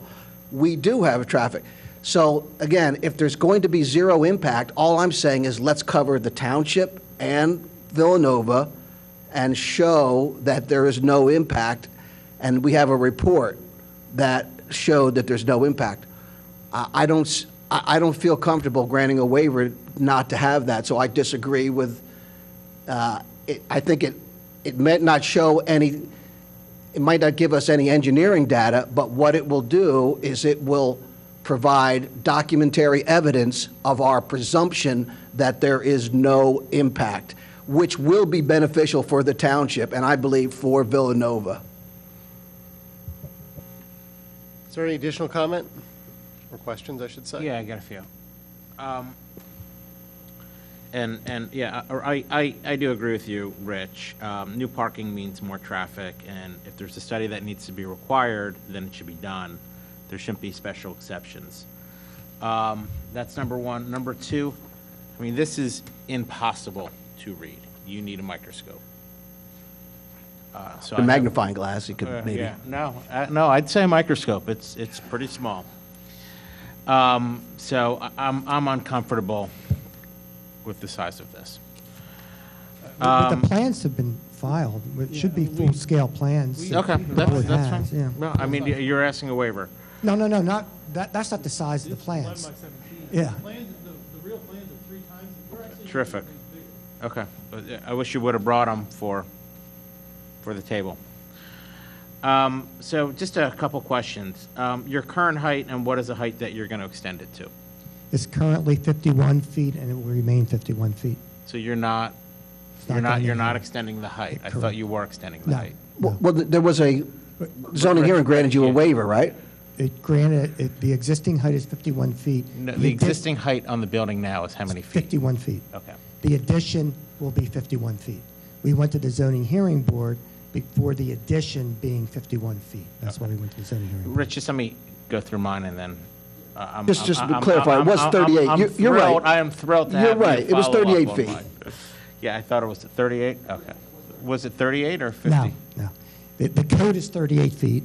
And it was 38 feet back in the 90s. Mm-hmm. We got relief in the 90s for 51 feet. This addition is also 51 feet. So the building as it sits now is 51 feet? Correct. Is that correct? Correct. Yeah, That is correct? Okay. So you're going to be adding 38,000 square feet, is that correct? Approximately? I don't know, Mike, do you have that?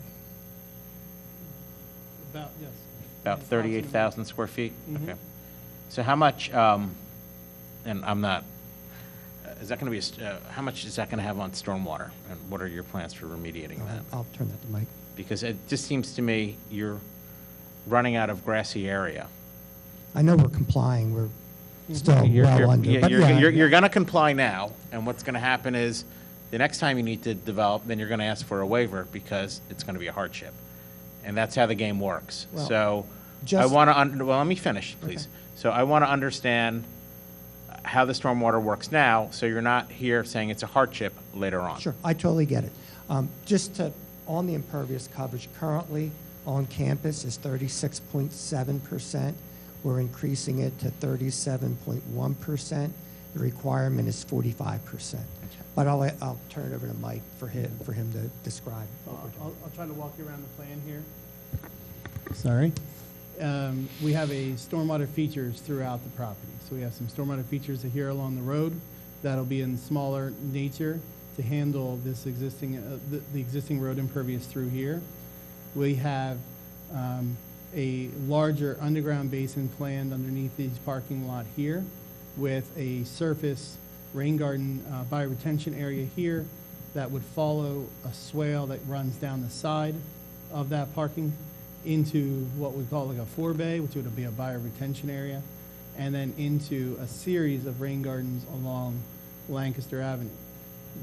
These basins is what you're looking at is what it would look like from the surface or from the sky.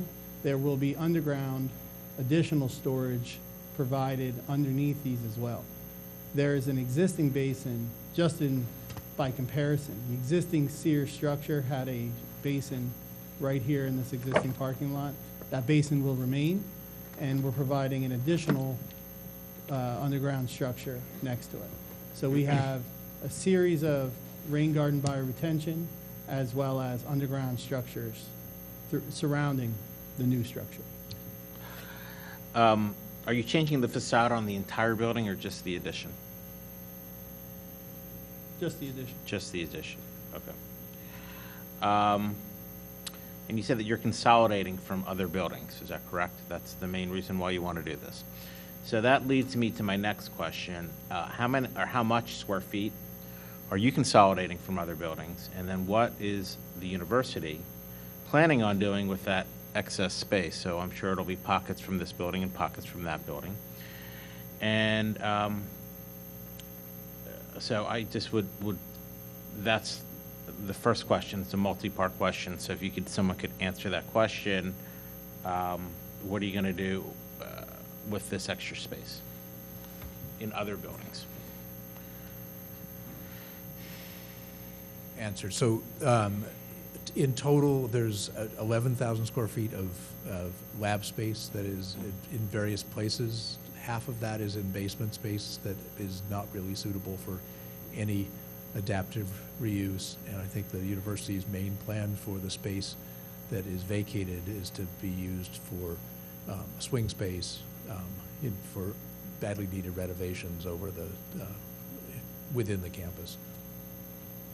So there's going to be, you're going to get 38,000 square feet in this new building, and it's going to free up another 11,000 square feet, correct? So it's a net gain for the university of close to 50,000 square feet, correct? Yes, but. Yes, right? Yeah. I mean, okay. But- So in that 50, so that's. But that's- of that space that is, the lab space that's being freed, really, literally half of it is really not usable for anything other than storage. It's really basement space that is substandard. So, So let me answer some of those questions for you, Rich. And I'm Sean. sorry, Sean. We are, we are moving some offices out of Tollentine into this space, as well as some labs. And those labs that we're vacating, as Kevin said, some are in basements that we will not be reusing again, but other spaces in other buildings that will be labs, we will be using as spaces for students to go, study spaces. They're not the size of a lab that we need for teaching engineering today. So the whole engineering curriculum has changed, where we're not doing huge lectures, we're doing hands-on work. So a lot of our students do their lectures online and come in and actually do things in labs. So these research labs we're building are for researchers along with undergrads to work with them together. So that is the reason that we're building this bigger building. We're not going to have a lot of leftover space when we leave. We're already tight where we are. So currently, are you guys out of parking, so to speak? Or, I don't know, Kevin? I know that we've had this discussion. Is the university out of parking, so to speak? I know that's an issue that's been in the past. Can you speak to that? And Kevin, on the code side, can you speak to that? Sure, we did review this issue when the dorm buildings were being built, and any additional construction and development projects like this would be required to provide parking for the expanded floor area. Okay. And I believe that they are doing that or have done that as part of garage expansion. Okay, so the garage expansion you're building up? Yes, we're putting another floor onto the law school garage. We have a building permit for it right now. The only reason we haven't started it was because COVID shut down everything. So is it just one floor, and then how? It's one floor. I believe it's 197 spots. 197 spots Yes. on top of the, okay, so it's 197 spots.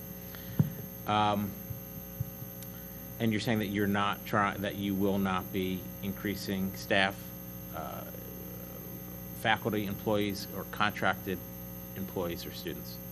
That's the plan. That is the plan, but you can't tell me affirmatively, and that's, it's a language of that that's the plan. So, leads to me- Sean- Well, let me finish here, Okay. because I do want to talk about that point, which leads me to my next point, which is, what is the township's remedy if there is an increase to faculty, employees, or contracts? It kind of gets back to, we're going to tell you this, like with the restaurant, where you say, it's 85 seats and it's a bistro. Nope. We're going to partner with a big restaurateur, and now we're going to have it to be 218 seats. And we could talk about the dome, and we could talk about the lights. I don't want to do it.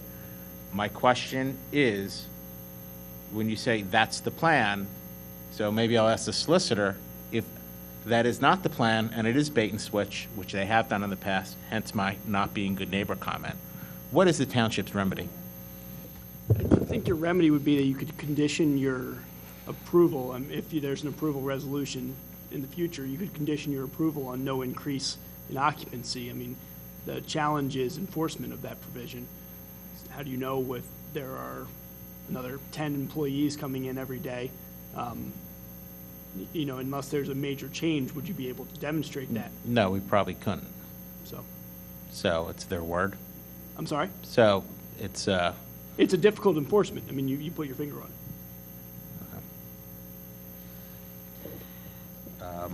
So, yeah, based on that, I am uncomfortable granting any of these waivers. I'll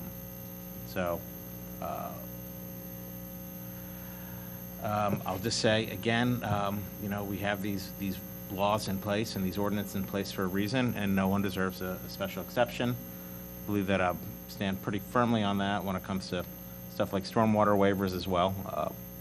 You know, we need to enforce what we have on the books, and that's why we have it on the books, or why have books in the first place. Thank you. Quickly, Nick, you mentioned you're going from 36.8 to 37.1% green space, and the requirement was 45%. Is that what you said? Correct. The requirement is 45% impervious. You mean the maximum, I think. Max, yes, max. So explain, I'm not following, there's no waiver request for this, so it's. No. He's The saying it's a maximum- very small change, and he's far below the maximum. The maximum impervious coverage. Okay, you're increasing the impervious, not increasing the green space, is what you're saying. We're increasing the impervious from 36.7 To 37. 37.1. And you can go up to 45. You got it. Okay, I thought you were talking about green space, I had that. And the other question was just a clarification. Now, again, there was granted, the height requirement in that area is 38 feet. You had an existing nonconformity of 51, and the zoning hearing board granted you for the addition, which would have been governed by the 38-foot height, they allowed the addition to match the existing nonconformity of 51. So that's what happened. And That's correct, yeah, absolutely, yeah. So it wasn't 51, it was 38, and you got Yeah, approval. yeah, I thought we explained that. Yeah. Right, yeah, It was 38. The requirement back in the 90s, just like it is today, was 38 feet. We went to the zoning board back in the 90s, got a variance to increase it to 51 feet. We got a variance recently from the zoning hearing board for the addition to also be at 51 feet. Again, the parking area, I think Sean outlined it clearly. We're adding additional spaces, and I understand that you're not planning on new people, but you're adding additional spaces, and then at the same time, we're recommending that we don't need a traffic study. These things don't logically follow in line for me, and again, even if our engineers are comfortable, I think as a steward of the township, my job is to make sure that the constituents are covered, and that we need to have that traffic impact study to show that, notwithstanding the additional spaces being built, that there is no effect on traffic. And if there is a slight effect, let's do this traffic input. Even if we say there's a slight effect on traffic, but that is negligible, well, then let's get a report that says that, so we have that for documentation. Again, so I agree with Sean that several of these waivers I'm not comfortable with, although I would grant the waiver for the plan size. I won't. So, yeah, I mean, this is 38,000 square feet. That's not something small. It's not a little 1,200 square foot building. So I'll agree with Rich on that. You also, and I wasn't there, and I didn't attend it, but you're looking to put a new student center. I believe that was in the long-term plan of the university. Am I correct? Crickets, hello? So my understanding would be that if you have a new student center, you're probably going to need new parking. So based on everything that you said in your long-term plan, how does the close to 200 spots going to affect that new parking? Right now, we're requesting. No, well, parking for it's a this, master plan, Nick. You know, this Yeah, I is, know, yeah, it's this like is an a idea master of what we're plan, gonna do. so. I get it. You know, it's a master plan when it comes to a dome, which no one wanted, and then you lose, and then you appeal, and then you Well, want to we won. relitigate. We No, won. no, yeah. Yeah, you won, and then you want to, yeah, you won, yep. Yeah. Anyway, so, and you want to relitigate, so how this affects your master plan, and you have, it's nothing more than I see than sprawl at this point.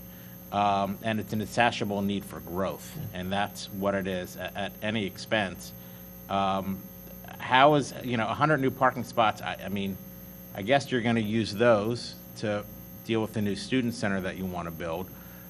Where does it end? And, how does this, these 100 spots or 200 spots, how are they going to fit in with this master plan? And would you consider building higher on that garage? We understand that. Nick, if I could just cut in for 1 second, I'm going to let you finish. We're getting pretty far afield from what's in front of us right now. We've been talking about this for quite a while. This is caucus. We're going to have another chance to bring this back and actually have a vote on this. I think I know where we all stand.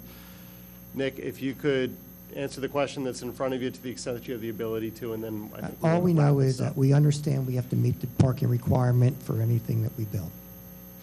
So, Commissioner Larkin, we're here to ask hard questions. We're here to advocate for residents. So I understand that this meeting may be going on a little bit longer than you want, or you're not happy with the line of questionings, but I believe that these questionings are valid and they're fair, and this is what we were represented to do for our constituents. Yeah, we're not here to talk about a community center or a student center. Yeah, That we're- may we're- at some no, point well, be- Sean, you gotta let me no. finish.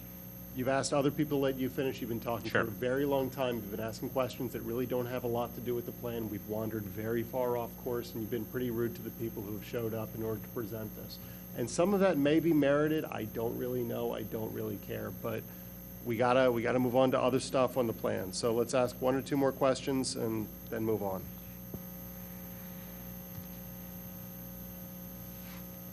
I'll just say, Jack, as far as me being rude, that's, like I said,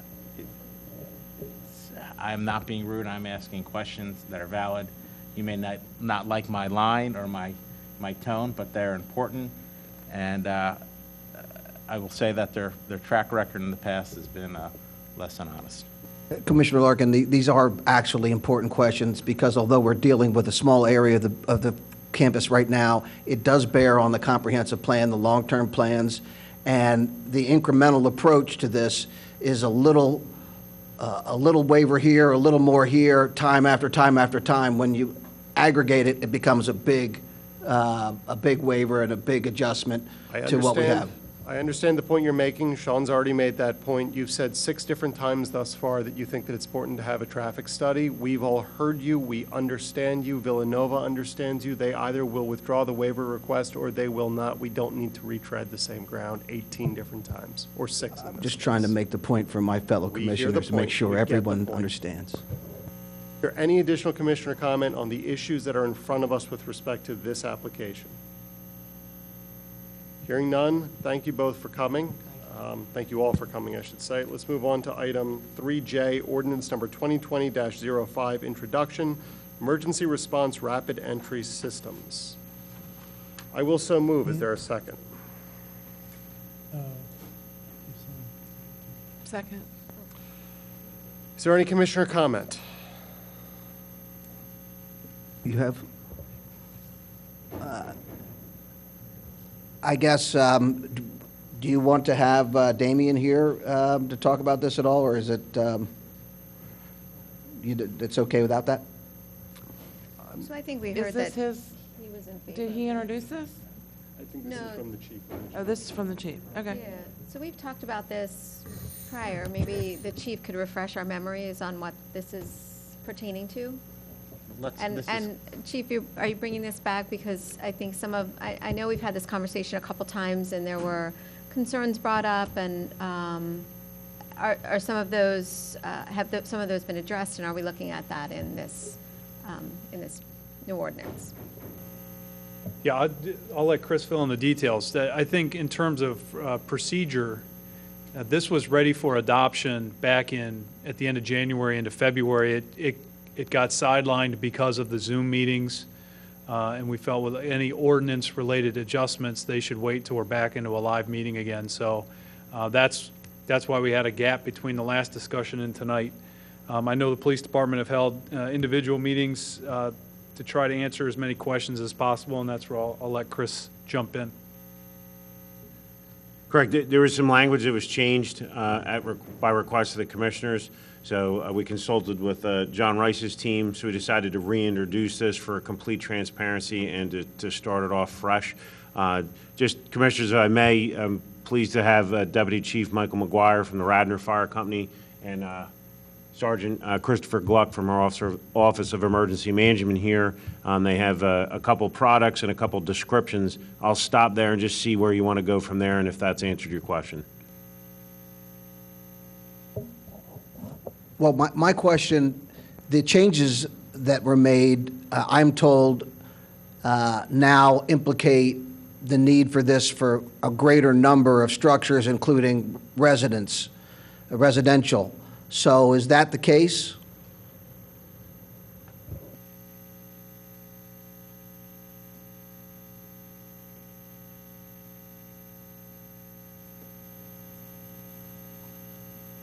Hello, Commissioners. The Sergeant Chris Gluck and Mike McGuire here. The change in the verbiage was basically to dictate that the property owner is responsible for keeping, sorry, I forgot about that, for keeping the space in front of the Knox box maintained and clear so the first responders have easy access, so as to cut down on response time. So presumably that's some additional incremental work that the owners would need to do. But are we now asking homeowners for new homes to install these in all new homes or in apartments, or is this just commercial? So it's commercial and any dwellings that hold 3 or more families.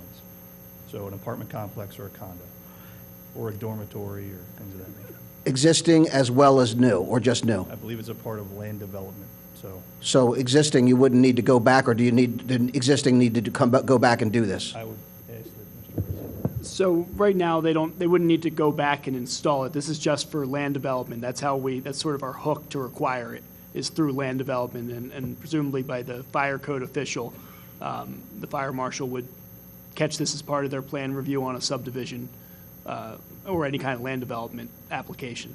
But we're not, it may be in the landowner's best interest, the property owner's best interest. If you have a commercial property, they might want to have this installed so that if the fire department's responding in the middle of the night to their property for a smoke alarm going off, that they're not breaking in the window. But we can't require it of them. And was there any expansion in the coverage of this requirement for land development purposes from the prior version in any of these categories? I don't believe there was any expansion. No, I don't believe there was. Actually, no. It was just the verbiage for the maintenance portion. What are the controls that we have to make sure that nobody misuses the availability of the lockbox keys to get into these buildings?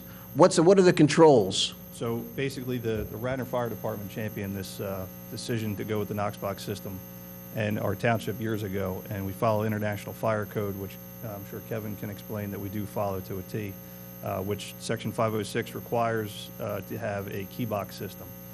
The Knox box system, which is the new version, is called the Key Secure 6, and Mike can actually. Let me bring that Knox box in. If we can.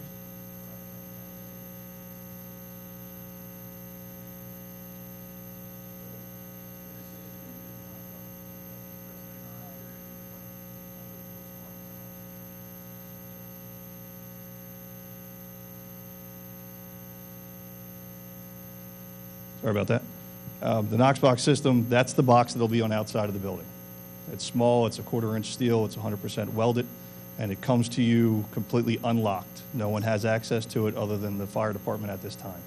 There is a very specific key which is used and given only to the fire department, which has access to those boxes When you receive it, like I said, it's opened, you'll put in secure keys that are labeled for access points through the building, as well as emergency contact information.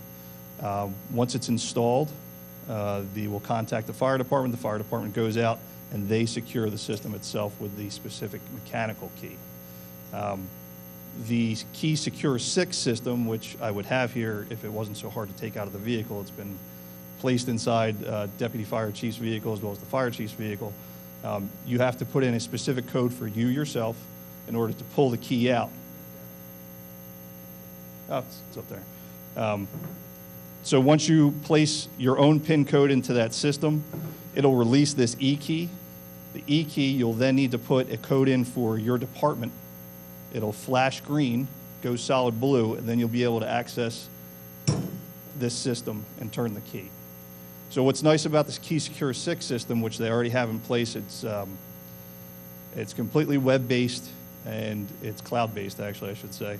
When you place this key into that lock, there's an E-lock, which we would go to in the future. For right now, there's a mechanical lock, but it completes an audit trail. So the core that's inside here would be magnetic. It requires no power whatsoever. As soon as you put this in there, it takes an audit trail and goes all the way back to the day that it was manufactured at Knox. So you can have every single person, every single key that's gone through it. And the other good part about this, there's a time of expiration on this key. So when you put your PIN code into that Key Secure 6 system that's in the fire vehicle at this time, you remove it, that gives a slight amount of power so it can turn this key and make contact. You're going to have a full audit trail to show when it was removed, who it was removed by, and when it's replaced back into that system. And if for some reason there's a question as to who accessed your specific box at your business or apartment complex, I can put an administrative code in here, go back to that specific key, and pull every audit of information of every key lock pull from the day it was manufactured and have a full report for anybody that wants to have that. So this entire system is to keep a trail for what happened. The mechanical key that's in there right now is also part of that system. It is not going to use this E-system, but however, it will have an audit trail just like the other one, as I mentioned. So you'll be able to see who actually unlocked it, presumably, if they did, but in basic terms, it'll be the firefighters, that will have the key. Yes. And you said it would be, whose vehicles were they, deputies or the? For right now, the system is in the deputy fire chief and the fire chief's vehicle. Right, What so, we would like to so do- really, I mean, it's up to them. They will have it, and they'll be able to access it at any time. Yes. There's really no security other than we can tell who did it after the fact. The fact is, you have to know the system itself. So what we would like to do is have these put into the 2 police supervisor vehicles as well. It's an emergency situation. It's a last-ditch effort. The whole purpose is to make sure that we can access a property immediately for someone's safety, also so we can re-secure that property so we're not damaging it later on. So that's the whole purpose of it. It's no different than what we do right now. These guys are trusted. They're expected to follow the rules and do what they're supposed to do by law. If there's something, we now have a better audit trail to prosecute if necessary. But again, there's several people, be police and fire, who would have this. Yes. And who would have the ability to get into those locations. And in essence, they're really, and I have the trust, but you have to trust the people who have this. There's really no other way to do this, right? Because, and you say we have this now, but you don't have it now, right? If we have it now, why do we need to do this ordinance? We're just putting an ordinance in the book so it's on paper. It's correct. It follows each rule. So you have a list of what specifically needs to go into that Knox box itself. So right now, we have lock boxes that are built by approximately 200. agreement? They're not, it's not a requirement, is what you're saying? By fire code, it is. There's approximately 200 Knox boxes in the township. The first one, 278. 278, and they were, The first one was placed at 100 Matson Ford in 1991. The next one is at the Inn at Villanova in 1994, I believe. but that It goes wasn't on code, from though. there. They did that by agreement? International Fire Code goes further back. So Okay. that's a portion of their fire code to develop that. So- We are basically placing a ordinance here in the township so we can follow what needs to go in that box for specific circumstances. So one of the things we have placed in this ordinance is the fact that we would like the Knox box to have a tamper switch attached to your alarm system if it's a bank or any facility that has a pharmaceutical or narcotics into it. So why not just rely on the fire code? Why do we need to have an ordinance? If it's required by fire code, let's rely on that. Why are we layering this on top? Because the ordinance follows more specific rules. Basically, anybody can just throw a key inside the box at the moment with no emergency contact list that's updated. So the emergency contact list that we expect people to put inside this box will save us from going in the building at all. So basically, we'll go down the list and make phone calls. The list that currently is with our dispatch center is not always up to date. And I mean not always up to date at all. So what we'd like to do is have something that's in here so we can call those folks before we even have to make entry. If it's a false alarm or something like that, there's no reason to make entry whatsoever. If someone's life is in danger, then yes, we're going to make entry by using the keys that are Well, inside. last question. Won't we have the same amount of non-compliance with the new box as with the old box? In other words, aren't they going to still have unupdated sheets, and then it's just a matter of enforcement? No, so the whole purpose of this, the Emergency Management Office is now going to undertake this whole program. The fire department, Mike's been doing a great job with it. We're going to take it over, and we're going to expect folks to follow up with us. We already placed an administrative code in our report writing system, so we can use the key, if necessary, to update information for those folks. And I've already gotten some phone calls from people that own businesses that provided updated emergency contact information. So we're trying to, at the moment, place that into our dispatch center. So basically, this ordinance will provide more teeth in the requirement that they give you up-to-date call lists. Yes, sir. In the lockbox. And the information that's within that box. We want, if there's hazardous material, we want to know what that is so the fire department can be protected before entering if there's any issues like that. What's the penalty if they don't update, if they don't provide updated? Have to check the ordinance itself. Up to $1,000 per offense. It's treated as a summary offense, not less than 25, though. And right now, under the fire code, that's not in there at all. What, penalty provision? Penalty provisions. There's a penalty provision somewhere in the fire code. I don't know what the number is off the top of my head. Maybe Kevin knows. I don't know the specifics of the penalty provisions, but it's a requirement as a building would go through a renovation that they would provide the Knox box, but it's just basically providing the Knox box. I think this system and this ordinance provides a lot more detail in terms of information required by the property owners and assurances for the emergency responders to be able to get in, and then, as you heard earlier, the audit trail. All right, well, I'm just, again, so you guys were, I think we're clear on this, but just so you know, it sounds to me like this is a much more stringent requirement on our constituents, and that it gives you more penalty provisions if they don't comply. Otherwise, we don't need this. Again, the fire code already requires it. Why not just go with that? Do we want to have police out enforcing these things more on people? Is it really a problem? Did we ever have an emergency that the call list was not up to date and somebody was hurt who wouldn't have been? Commissioner, if I could answer, this ordinance also creates a level of responsibility and transparency and accountability for the stakeholders. Trying to have a multidisciplined approach, as you see, fire, EMS, and police would be able to better access. It's not just for fires or other emergencies where we have to gain access, where the fire company spends countless hours sitting at large occupancies trying to get in and wait for a key holder, where damage may be done from a leaking pipe to a coffee pot let on to obviously an actual fire. So it's not just for this. This gives clear-cut guidelines and everybody to follow and accountability, which was some of the concern. With an already existing system, it also takes Radnor Township to cutting-edge security technology. Mike or Chris confirmed there is no newer model out. I can't answer that. So this forces us to upgrade and have the best model, which means the highest level of security for our constituents. So the ordinance has factors that help improve township functionability and accountability. Okay, thank you. Is there any additional commissioner comment? I got a couple. And the first thing I do want to say is that Deputy McGuire, Sergeant Gluck, and Chief Flanagan, as well as Commissioner Ennerly, who's not here, and I think Lieutenant Pinto, they sat down with me and they took their time to explain it with this to me, and I want to thank you. And again, I want to thank you for everything that you do in light of everything that's going on. So I don't question your honesty one bit. I think that you are here for the good. I know you are here for the good of the people. But again, I still have those concerns that I had before.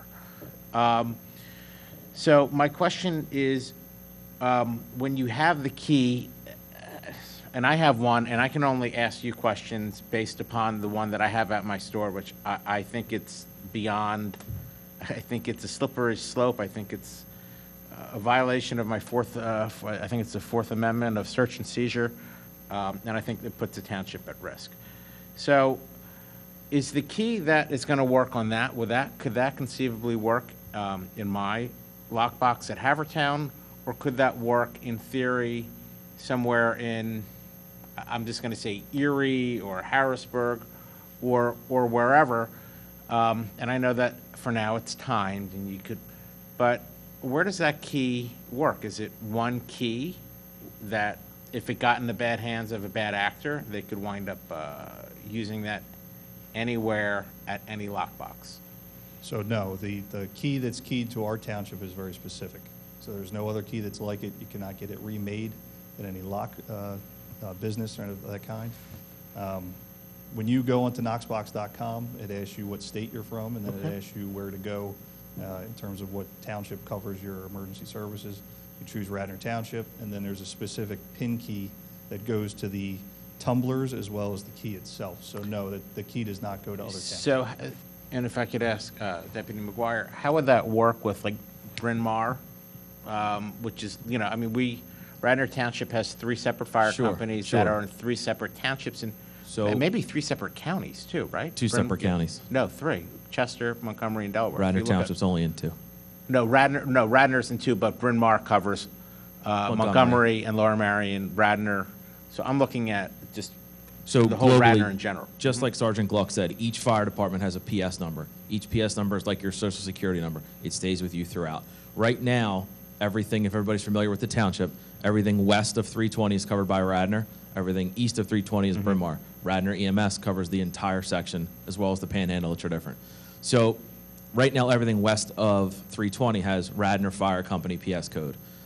Everything east has a dual tumbler system, which has Radnor's as well as Bryn Mawr's, and you're able to clearly identify which tumbler was used at the time with the audit trail. I believe in the new setup, it is going to be one PS code taken over by the township, if I'm not mistaken. It'll be Radnor's code, which takes up the majority of the boxes as well as the coverage area. So all of that will be streamlined to one. Okay. We won't take away the second one because Bryn Mawr will still be able to utilize their key, but it will be one Radnor Township key, one code. Okay. And all that says, does the township get any kind of fee from Knox from installing this brand of box? Are there other boxes? What is the cost to the average business owner? Because if you have multiple buildings, this is, maybe $300-400 a box plus installation. It's definitely going to be an added cost to their bottom line. So, Sergeant? So the box that you see before you is, I believe, is the 3200 series. Yes, it is. It's $383 for the box itself without the tamper switch. With the tamper switch, I believe, is $391. That doesn't include shipping and handling or installation whatsoever. That's on the property owner, again, just like you said. Okay, so it's going to be close to $400 plus installation. Correct. Okay. Now, again, I can just talk to you about so there are times that I go through employees rather quickly. And if I have to change the lock, if I change the lock to my door, how do I call up the fire department? Do I call up the police and say, hey, I need to put a new key in here? And, you could have people where you let go of 3 or 4 maybe in a week, and you're constantly changing your locks. Is there a grace period of when, because there's a $1,000 fine at this point, is there a grace period, or who do I alert to say, hey, I need to put a new key in there? So what you would end up doing right now is contact the Radnor Fire Department. Mhm. They would come out at a time to meet you. They would give access, and then you would replace what information's in there or keys that are in there. Okay. Is there a cost to that? Not at all. Okay. Not at all. So I'm not saying that you do it 365 times, but if you had to make. You'd be surprised how many keys we do. Yeah, no, I mean. Sure. Okay. And if I may, just while you're on perspective for numbers, if that Knox box is $400, any quality door plus installation, if we would have to take that door or a plate glass window in the Wayne Business Association, well exceeds the cost of that box. Yeah, I'm just looking at it, but, there's also insurance There's also associated with part of that the as well. volunteer time that goes into it, Sure, no, And if I may, I forgot to speak on this before, but this is one of our last-ditch efforts. We would, if you have an alarm at your place in Havertown, which I know you had a fire way back. That wasn't we, me, We though. talked about Yeah, that. no. Yeah. But we go through your emergency contact list first, because we want to turn, like Sergeant Gluck said, we want to turn the building over to someone. We just don't want to leave and say, okay, good luck, we hope it's okay. This is our last-ditch effort. I believe that, I don't doubt it, I'm just, again, I am skeptical about, I think it is a slippery slope, because, and I'll just add with that, most emergencies, I believe, happen in the home. So I'm just scared, saying, well, if we're going to do it here, maybe we should have it in the home. And if this was voluntary, I would say, look, hey, it's a great, I think if it's voluntary, you'd probably have more people even signing up for their homes. The fact that it's mandatory, I just think it's Big Brother and government really overstepping their bounds on business, but on my sake, small business, although it was the landlord that paid for my box. So if you guys want to make this, and I could say mandatory in an apartment where there's like a common ground, like you walk in and there's an entryway, like I get that there, but someone's business, someone's livelihood, it's, in my opinion, no different than someone's bedroom. There's just stuff there, it's personal stuff, there's maybe social security numbers and stuff that, again, it's not the Radnor police, it's just, you get a bad actor. If the board would want to make this voluntary, I would gladly vote on this, but I don't necessarily know if that's the case, so if I will make a motion to change the terminology to voluntary, if I could get a second? I'll second that. So, wait, didn't they say it's part of the fire code? It's already in the fire code, Yeah, sir. So I the mean- voluntary portion is not, it's not an Yeah. aspect. Well, we have an we could make ordinance this now, part- yes, in this ordinance now. Right. To make it voluntary. We could make this ordinance Yes, voluntary. correct. Yeah. But the box isn't voluntary, right? The box is part of fire code. Yes, ma'am.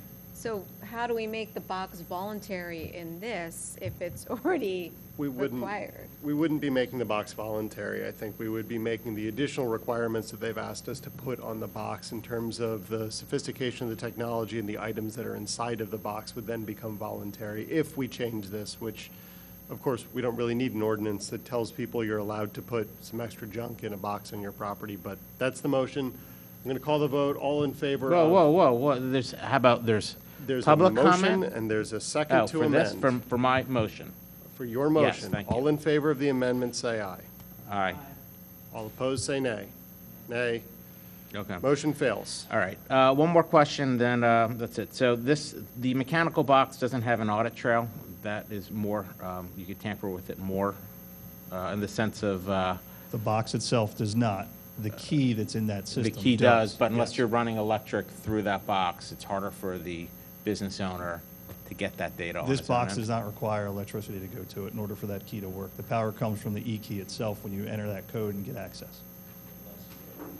Unless there's an alarm system where you connect it to a tamper switch if you're a bank or a business that has narcotics or pharmaceuticals. And that comes with your installation as a part of it. So. Thank you. Is there any additional commissioner comment? May I just ask, have you, and you guys probably already did this, but in the time it had, since this first came to us and now it's finally coming, have you spoken to the business? I mean, I'm going to assume with 270 boxes already out there, have you spoken to any of the businesses about this, or has there been any outreach or? We heard anything? Like Sergeant Gluck said, I've been doing this for over 10 years. And with the help of the community development, they've been really pushing them. We haven't had any pushback. I can't say that we've had positive, like this is great, but we haven't had any pushback. Relative in construction, it's very minor cost. We do try to get out within 24 hours to take care of the key requests. But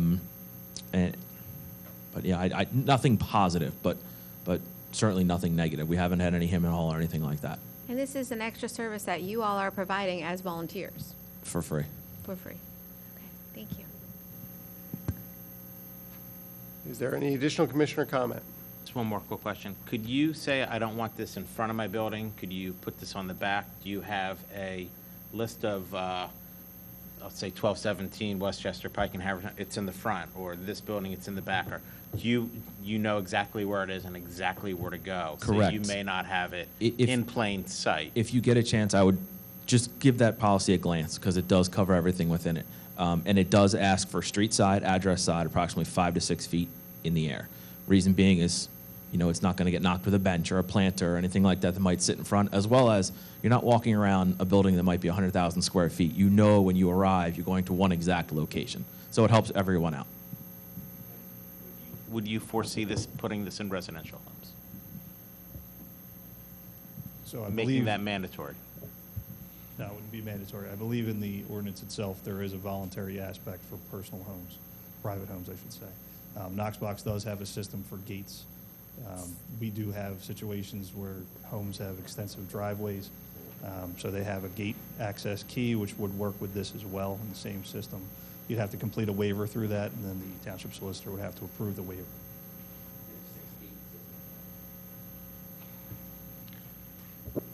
Is there any staff comment? Is there any public comment?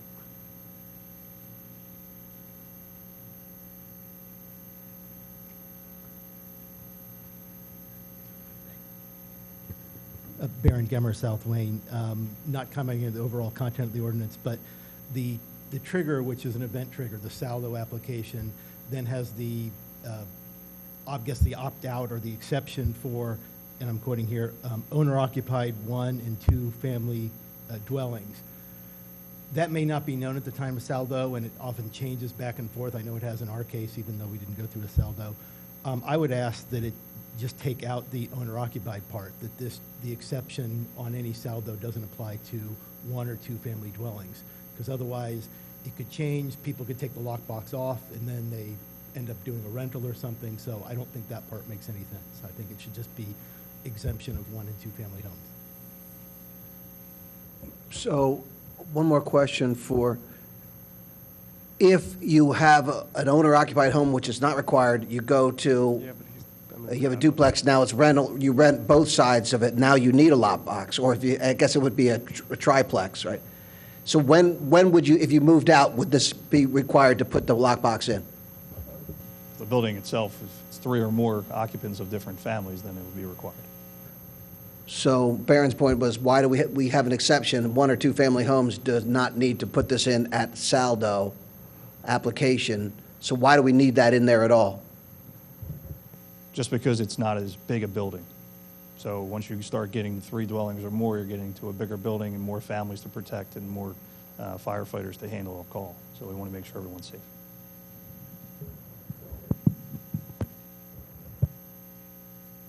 Well, I don't understand then. So I would ask Mr.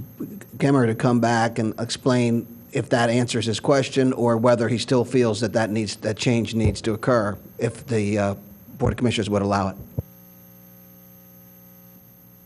My change has to do with the owner-occupied aspect of it, not what, you know, I'm fine if you want to do multifamily, which is 3 and above, but below that, I don't think there should be any owner-occupied requirement, because I think that's just going to get you into trouble anyway, and it's not necessary because there's going to be there's so many single-family and 2-family dwellings already that don't have them, and this would just continue that.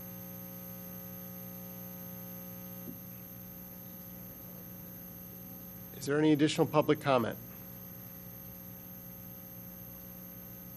Hearing none, I will call the vote on the introduction of ordinance 2020-14. All in favor, say, I'm sorry, not 2020-14, I teleported to the future, 2020-05. All in favor, say aye. Aye. All opposed, nay. Motion passes 4-2. Moving on to item K, ordinance number 2020-14. We have now reached the future that I had previously teleported to. Introduction, amending section 5-70, civil service provisions of chapter 8 of the Radnor Township Rules and Regulations. I will so move. Is there a second? I'll second. Bill, this is probably you. I'm going to do a direct handoff to Mr. Rudolph. Good evening. The intent of the change is to expand the potential pool for applicants. At present, an applicant for a police position needs to have completed the police academy. The amendment is to permit individuals who have already been admitted and are attending the academy to apply for a position. So it allows the township to start recruiting from the 4 or 5 police academies that are within, say, a 50-mile radius. Is there any commissioner comment? What prohibited the Radnor Township Commissioners from doing that in the past, or the police? I'm not sure I understand your question. What part of our civil service? The current provisions civil previously service rules precluded talk about you have to be at least 21 years old, United States citizen, high school diploma, and have graduated the police academy. The first 4 things stay the same. The new change is that either you're a graduate of the academy or you've been admitted and you're a member in good standing.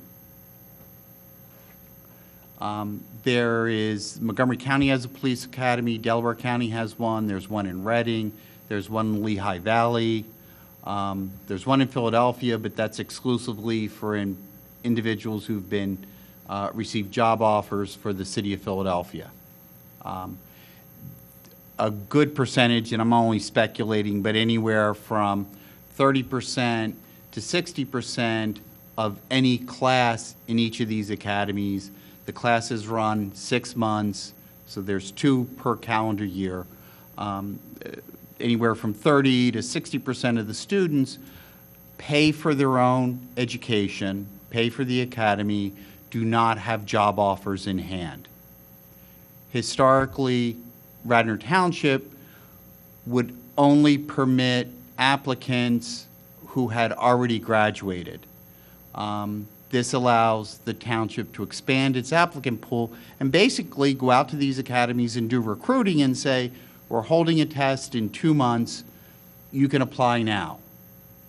Go to this website, fill out the application, and with a little bit of luck, as you approach your graduation date, you'll know where you stand on our civil service list. And we could not do that before. You could have changed your rules, but you need to follow what's in your civil service rules, and your civil service rules expressly stated that you must have been a graduate. So when we hire someone from another force, that doesn't apply. This is only for people who are just new to the profession. In order to work anywhere in Pennsylvania as a municipal police officer, you need to have been a graduate of the academy before you can start. So if we hired a Marple Township police officer, that individual would have already graduated the academy. Now we're hiring folks who are admitted and in the academy haven't graduated yet. And they can apply for a job here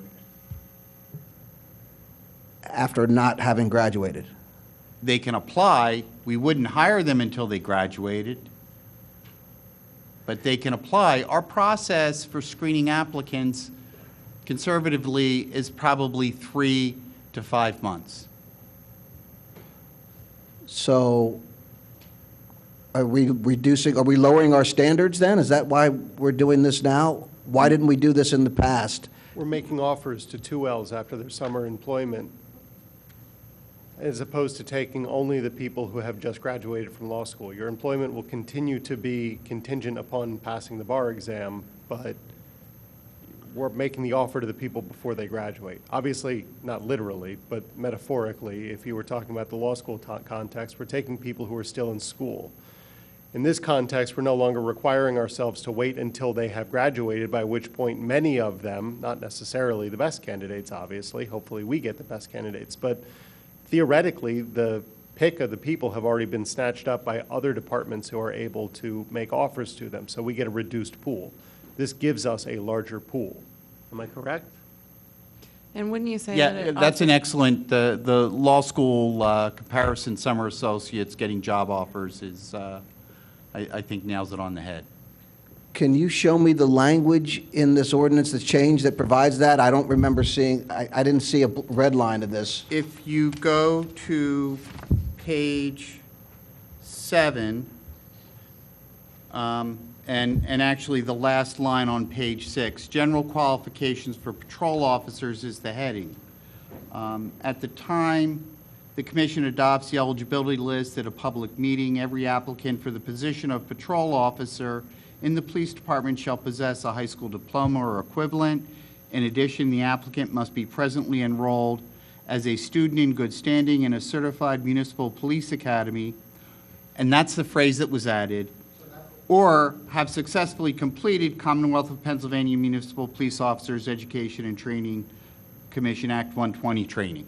So then the effective language that's been inserted is, must be, and then presently enrolled as a student in good standing in a certified municipal police academy, or? Yes, yes, That's the change. yes. And again, this is not, I have not heard any of the police chiefs ever bring this in the past, and I've only known 2. So what is precipitating this change right now? We have a full contingent, as I recall. We have 44 police, and when Superintendent Colarulo was here, we had 41, and we had open spots that we ran without. I think that we've brought up. So what is precipitating this change right this moment? I think it is a combination of factors. Up until 3 months ago, with the unemployment rate as low as it was difficult to find candidates. And now, in light of the cultural, social developments, what's on the news every night, the status of police officers is not as high as it was 3 months ago. Generally in the news, if you will, and I think there is a recognition of we need to expand the pool of potential candidates, and that's what this does, without any impact on the high standards that this community imposes on those applicants. Can you elaborate further? I didn't really follow what the rationale there. Good standing on the news. What are you trying to get to here? Can I ask a question? Maybe to Okay, go ahead. piggyback on that. Would this allow us to expand our recruitment for a more diverse police force? Do you think that it's a tool in diversity recruitment? To be honest, no. But the Commissioner Abel and I had a conversation with this about 2 weeks ago. The township currently does any number of steps whenever it starts a hiring cycle, contacting minority churches, minority organizations to solicit, beat the bushes as much as it can to expand the applicant pool. And they do whatever they can. They are constantly saying, what else, what other steps, what additional steps can we do whenever they're about to ask the Civil Service Commission to advertise for a new test? How do we expand the diversity of the applicant pool? Will this do that? I can't honestly say that, yes, it will. But in terms of getting 75 or 100 applicants instead of 50, it will do that. Well, if that's the goal, why don't we set a goal to increase diversity participation in the police force directly? Why not set a goal? If that's the goal, if that's the policy this board wants to pursue, why don't we adopt that as a policy? And if this is not intended to actually meet that goal, then why would, I don't think we should make the change. There's two different, the purpose of this change is to expand the applicant pool.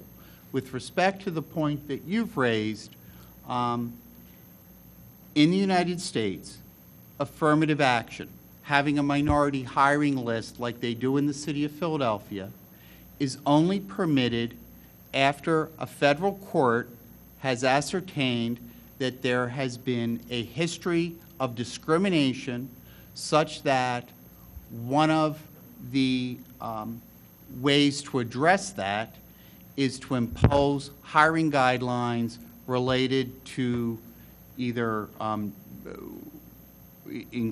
to expand as to women, or expand as to racial minorities, or expand as to age categories. So an affirmative action plan can only be implemented as a result of a court order that finds a history of discrimination. So nobody sued us for that. We're not there. I'm not talking about that. There's a big difference between affirmative action and recruiting minority candidates. And I've addressed recruiting. They already, this department does as much as they can. If anyone, the public listening on TV, any of the commissioners, anyone in attendance, has ideas on how we can expand the pool for minority candidates, minority applicants, the superintendent will implement that tomorrow. Can I jump in here? So I'll say I agree. I would like to see a more diverse force, and I think everybody in this room would too. But I don't want to have a diverse force for the sake of having a diverse force and then having not the top quality candidates. So it's tough today. It's tough. It's probably not necessarily a comment or it's not necessarily a comment, but it's a very difficult way where we want to step. So I've spoken to the chief and I've spoken to the former manager about diversity. I think that this will actually help that.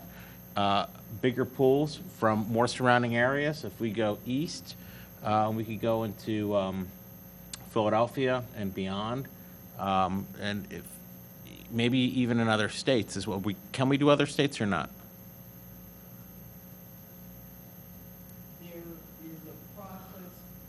Right. There's a process by which an officer in New Jersey, Maryland, can get credit for the police academy in the other state so that they can get waived into Pennsylvania. And that's excellent, because the larger the radius, the more candidates, and I think the more diverse pool we'll have to pull from. But again, I think that I look at the police and everything that they do, and I at the end of the day, diversity is extremely important, but I don't want to compromise anyone's life for the sake of diversity. I want only the best people, regardless of color, to be employed by us or protecting us. And that's just how I feel. Well, Sean, if I may, my question, Joe, was a different one, which is it improper or illegal in some way, which I think the inference was, for this Board of Commissioners to make a goal for the police force to increase diversity within the force? Not an affirmative action plan, not a court. It's just a goal that we can request Is that illegal?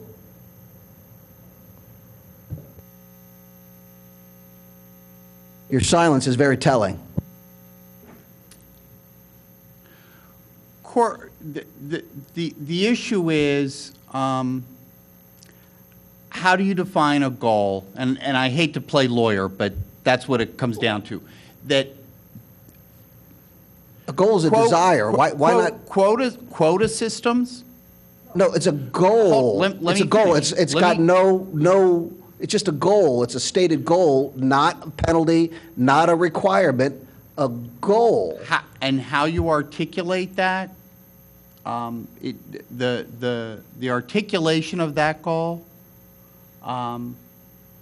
needs to be crafted carefully. Wow. Shocking. You know, if that's the case, so again, if this is intended to increase the workforce pool and therefore increase diversity, and we think that'll work, then if the board wants to do it, go ahead. I'm listening to Joe. He said he doesn't think it's going to make any difference.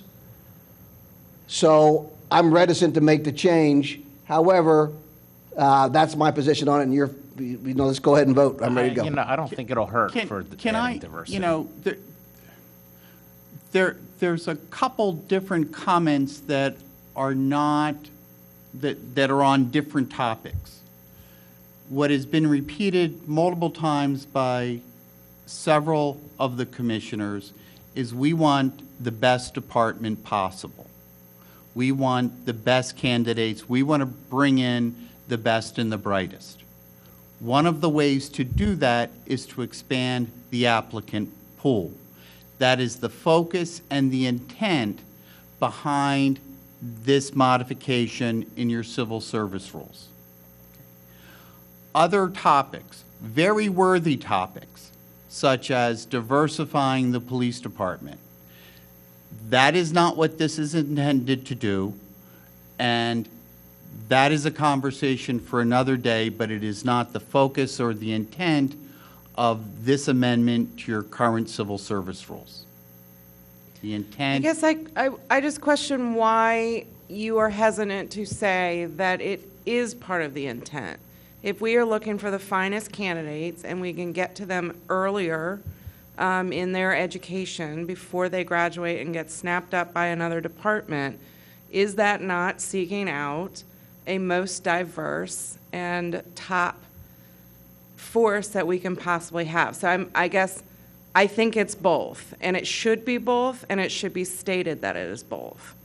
I think that they are equal in value, and I think that they represent the values of our community, that we would want to have the finest force, and we would like to encourage more diverse candidates to apply.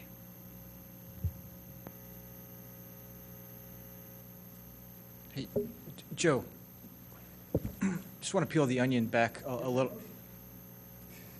Just peel the onion back a little bit on the intent and how we got here. So there's currently a listing for a police officer position within the township. I believe it was taken off, the vacancy was taken off several months ago. Was that because we didn't receive enough applicants to that position? I don't.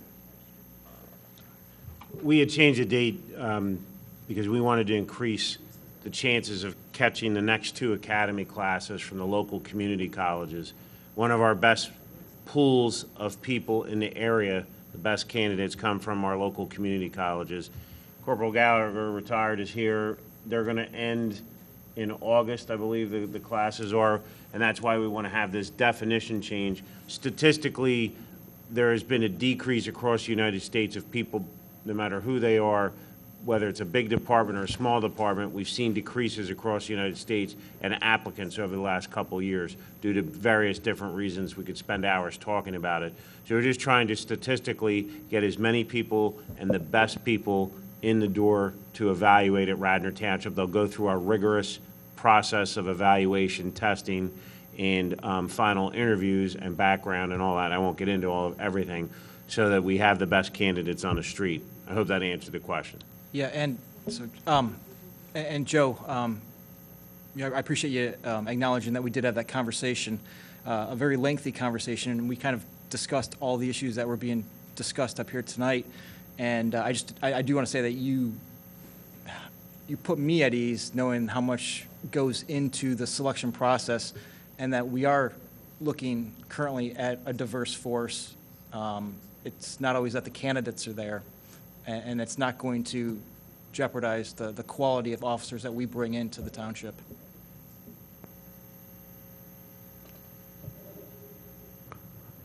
Just one last thing, if I may. By making the statement you did, which is this will increase our pool and give us the best force, the inference is that we haven't gotten the best force in the past, right? It has to be, right? In other words, if you want to make this change, I thought we were getting the best force, and that's what our goal always has been. So I think the statements are inconsistent. And again, Maura just made the point, which is perfectly legitimate. I wish that she would make a motion that would be the case. We want, if we want this to be a goal, if we want this to be known as something that's important to this board, why wouldn't we just state that and make it known? I don't think that this is going to get that point across. And I don't believe that we haven't been getting the best candidates. So I don't think this accomplishes anything. Rich, I know you're trying to get me to make a motion. I think there is work to be done. I don't think a motion to this ordinance is the place that I want to direct it. I agree. But I think there's work to be done, and I hope to do it with you. I think that I think that I would urge this board to make this a stated goal if this is the will of the board. And I don't think that this accomplishes what I think this board wishes to impart. If you want to do it, you can put it for a vote, but I'm not comfortable with it because I don't understand what it is. I guess I'm indifferent to it. But I think the important issue is, if we want a more diverse police force, you have to make it something that's important, and we measure what's important, and what's important we measure. So you got to have some way of doing that. It's got to be stated and clear, and that this board should make it stated and clear if that's what they desire. Let me, Chief, or, sorry. And if we can't make a goal, that's part of what the problem is. Chief, what's the problem of getting qualified candidates? Is it, I mean, we're a pretty, I want to say in general, I think we're a pretty safe township. I mean, is it our salary isn't enough? Is it our benefits? And I think that can help. Any way to increase the pool will add to getting qualified people and diversity, which is what we're talking about here. So if we, and I'm not saying that I want to raise the salary for our new hires, but if we raise the salary, would that, yeah, no, but would that give us, let me, please. But would that give us more qualified candidates? Or if we change the benefits or we change the hours, what are the new recruits looking for when they're trying to get a job? Mr. President, if I could just jump in real quick. I think and this was the impression I got when I spoke with the chief and with Joe ahead of time when this was added to the agenda, was that it's not necessarily a problem in need of a solution. We have got the best candidates. I think that our hires over the years and the jobs that they do every day here in Radnor have proven that our candidates and our officers are the best. There's a track record to prove that. So that is not the issue here. What Chris is and the police department is looking to do is add another tool to the toolbox to make sure that our applicant pool that we are ultimately going to select our future officers from is a little bit larger and we have more opportunity. It doesn't necessarily automatically imply that there's a problem, because there's not. What we're trying to do, again, is expand the pool and increase our odds of making sure that we are choosing our next officers from a greater pool, which expands the opportunity or the chances that those candidates are going to be the best of the best. And that's really what we're trying to do here. Can I just add on to that is what you're talking about, there are only so many stars out there. We are going to expand the sweep, the scope of folks to have access to, so that, and I apologize, I'm going to pull out numbers, but if you've got an eligibility list, at some point, just because somebody's on the eligibility list doesn't make him a star. You get down to candidate 7, 8, 9, you're running into, you still have good guys, but they're not stars. By expanding the pool, all of a sudden, you know, it's like the batting order. You know, if you can have, you know, 9 300 hitters, that's terrific, as opposed to you've only got 3, you only have 5. By expanding the pool, it allows you to have candidates so that your list of stars, you don't have to start talking about rehiring. You can have a list that's good for 2 years rather than a list that's good for 5 candidates and then it's time to rehire again. That is the issue. And that whole analysis and discussion, it is does not touch on the topic that has come up, and that is not the topic for tonight's discussion, as to how do we address expanding diversity in this police department. So, can I just say, I'm the only one who hasn't said anything. So I will just say that, you know, I do support, and Bill, I thank you for kind of clarifying it and boiling it down. I do support giving our police another tool in the toolbox to find the very best candidates. I think that we would all agree that, you know, policing is definitely something that, you know, it may become challenging to find people who are interested in that career, and you know, we are definitely going to look to find the very best people, as we have in the past. So I support that. I want to thank Commissioner Abel for bringing up the points that he made around some of the things that we are doing already with regards to encouraging diverse candidates to apply. But one of the things I do feel strongly about is that it should be, if we're going to do anything or make any changes or try to enhance what we're already doing, that we should be having that conversation with those in the community that know that best. And I don't think that's any of us sitting up here, quite frankly. So, you know, I would be looking forward to having those conversations with some of those who are, you know, in the position to provide us with the best information as to how we would move forward. So I will support this evening this change to the ordinance, and look forward to additional conversations as to how we make things more diverse here in our... Why would you say that none of us are the best to know how to do this? I don't know. Why did you include me with that? I know plenty about diversity, and I know plenty about workforces, and I've been in business and hired people for decades. So I know very well about this. I think it's a community conversation, Rich. So I'm part of the how I feel about community, it. and I'm elected part of the community. So, no, I disagree with that. I disagree. I think that's what we're here for. And again, I think that if that is a goal, let's make it a goal, that this is not We get it. what it I does. promise. I'm calling for public comment. Is there any public comment? Well, one second, Jack. I will say that my comments... Say it fast. My comments were prefaced, not only talking with members of the staff and Joe, but also having conversations with former Radnor police officers. So those conversations I'm at least having with members of that community. Okay, public comment. Hearing none, I will call the vote. All in favor say aye. Aye. All opposed, nay. Motion passes 5-1. Are there any reports of standing committees of the board? I have one upcoming meeting for the community development next Monday.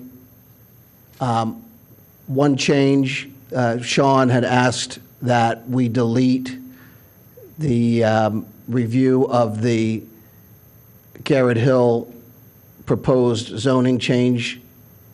And I didn't have a problem with that. He said he would like to review that with the community meeting before it came before the subcommittee. And I wanted to present that to the other members of the subcommittee to ensure that they were comfortable with that as well, and then we would take that off. It's fine with me. Thank you. I would just like to report, I guess it's not really a report, Annie Lapley, who has been the executive director of the Radnor Memorial Library, is leaving. Her last day is Friday. She has taken a more expanded role with the Delaware County Public Library System. So she will still be with us, but she won't be with us. So I just want to acknowledge Annie and all of her contributions. She leaves quite a legacy here in the township. I know many of us have worked with her, and in addition to the wonderful things she's done for the community through the library, she really gave us a beautiful library. So I want to thank Annie and congratulate her on her new role, and say that we will miss her here in Radnor. And also, I believe the Board of Trustees will be making an announcement shortly about who will be Annie's replacement, and I will let them do that, and we will all be notified of that. And Molly, I did ask the board if they could share the information with you as soon as they've made the announcement, so that perhaps we as a township could also push that out there so everyone is aware. So thank you. That's it. New business, Commissioner Borowski, Construction Noise Restriction Ordinance. Okay, I wanted to bring this to the board. So we have, and I want to thank Kevin, who pulled a bunch of information for me, as well as Mr. Rice, who shared some information with me and some thoughts as well. I've had numerous constituents speak to me about construction noise. So I want to be clear that I'm talking about construction, and I'm not talking about landscapers and things like that, although our ordinance does not distinguish.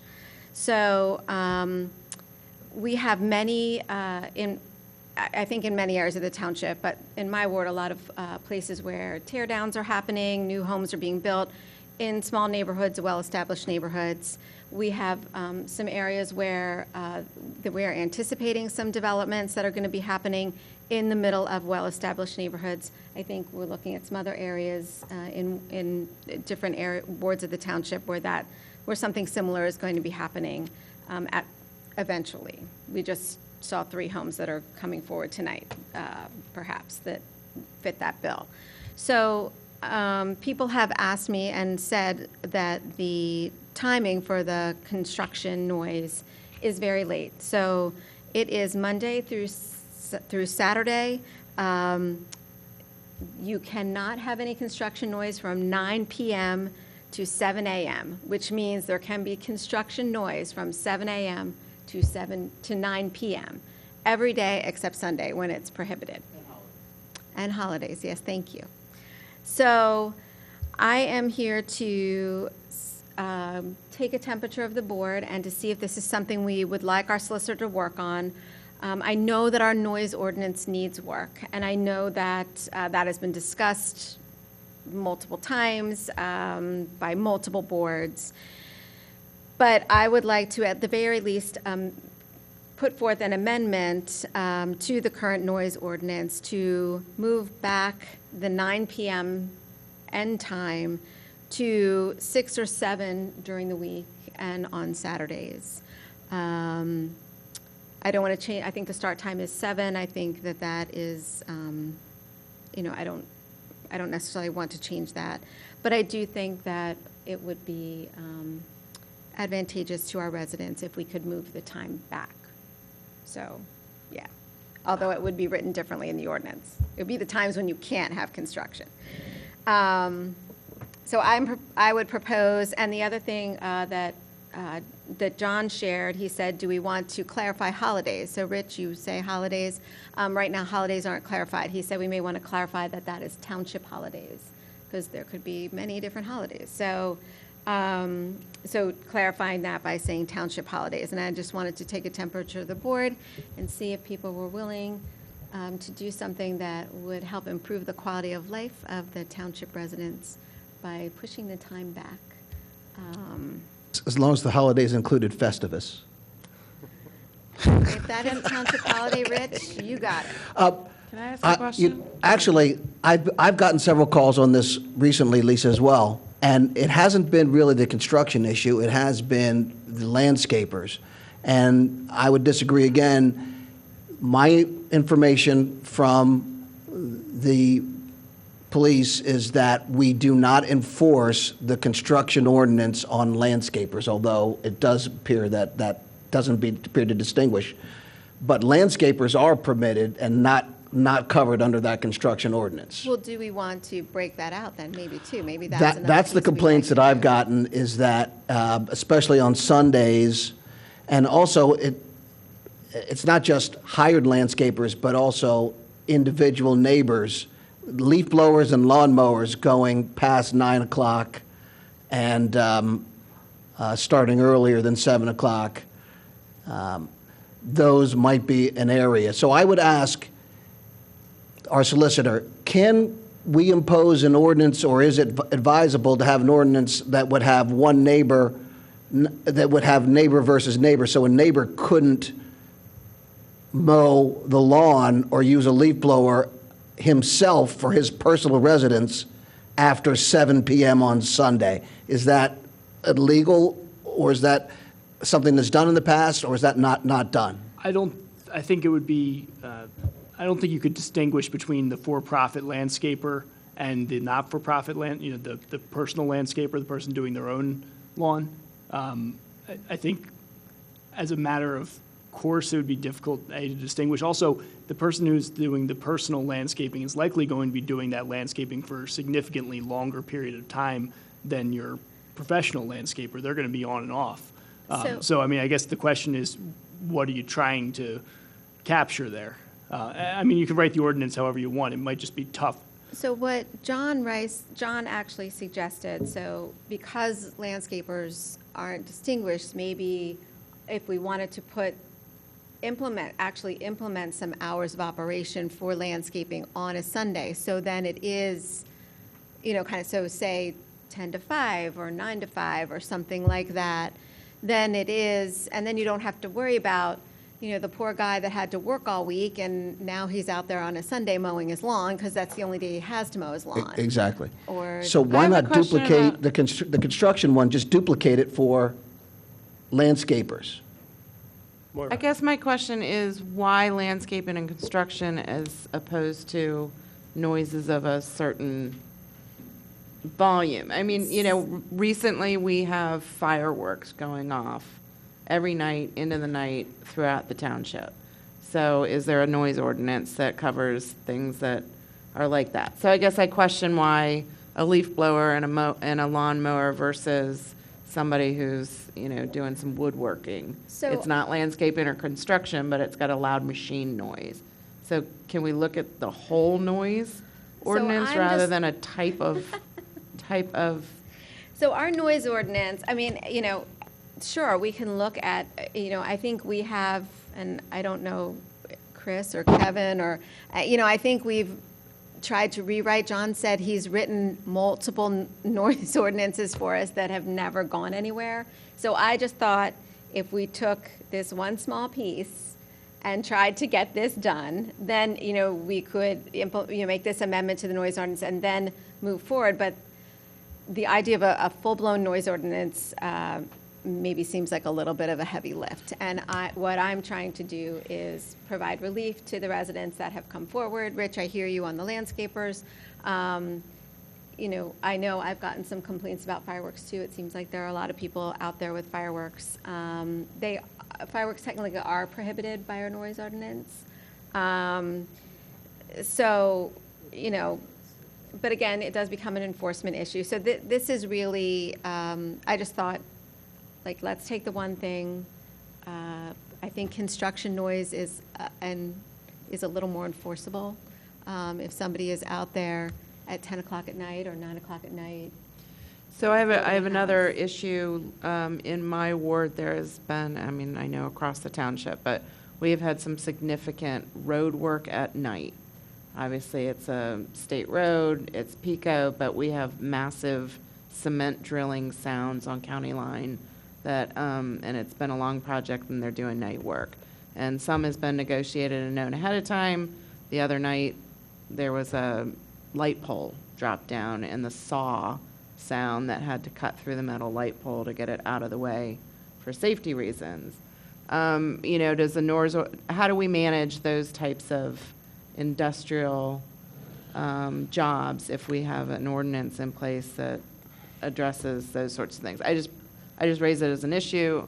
I don't need the answer tonight, but I think if we're getting into it, you're gonna always have these like, what about this and what about that? So it might just be better to roll up our sleeves and get into it. Yeah.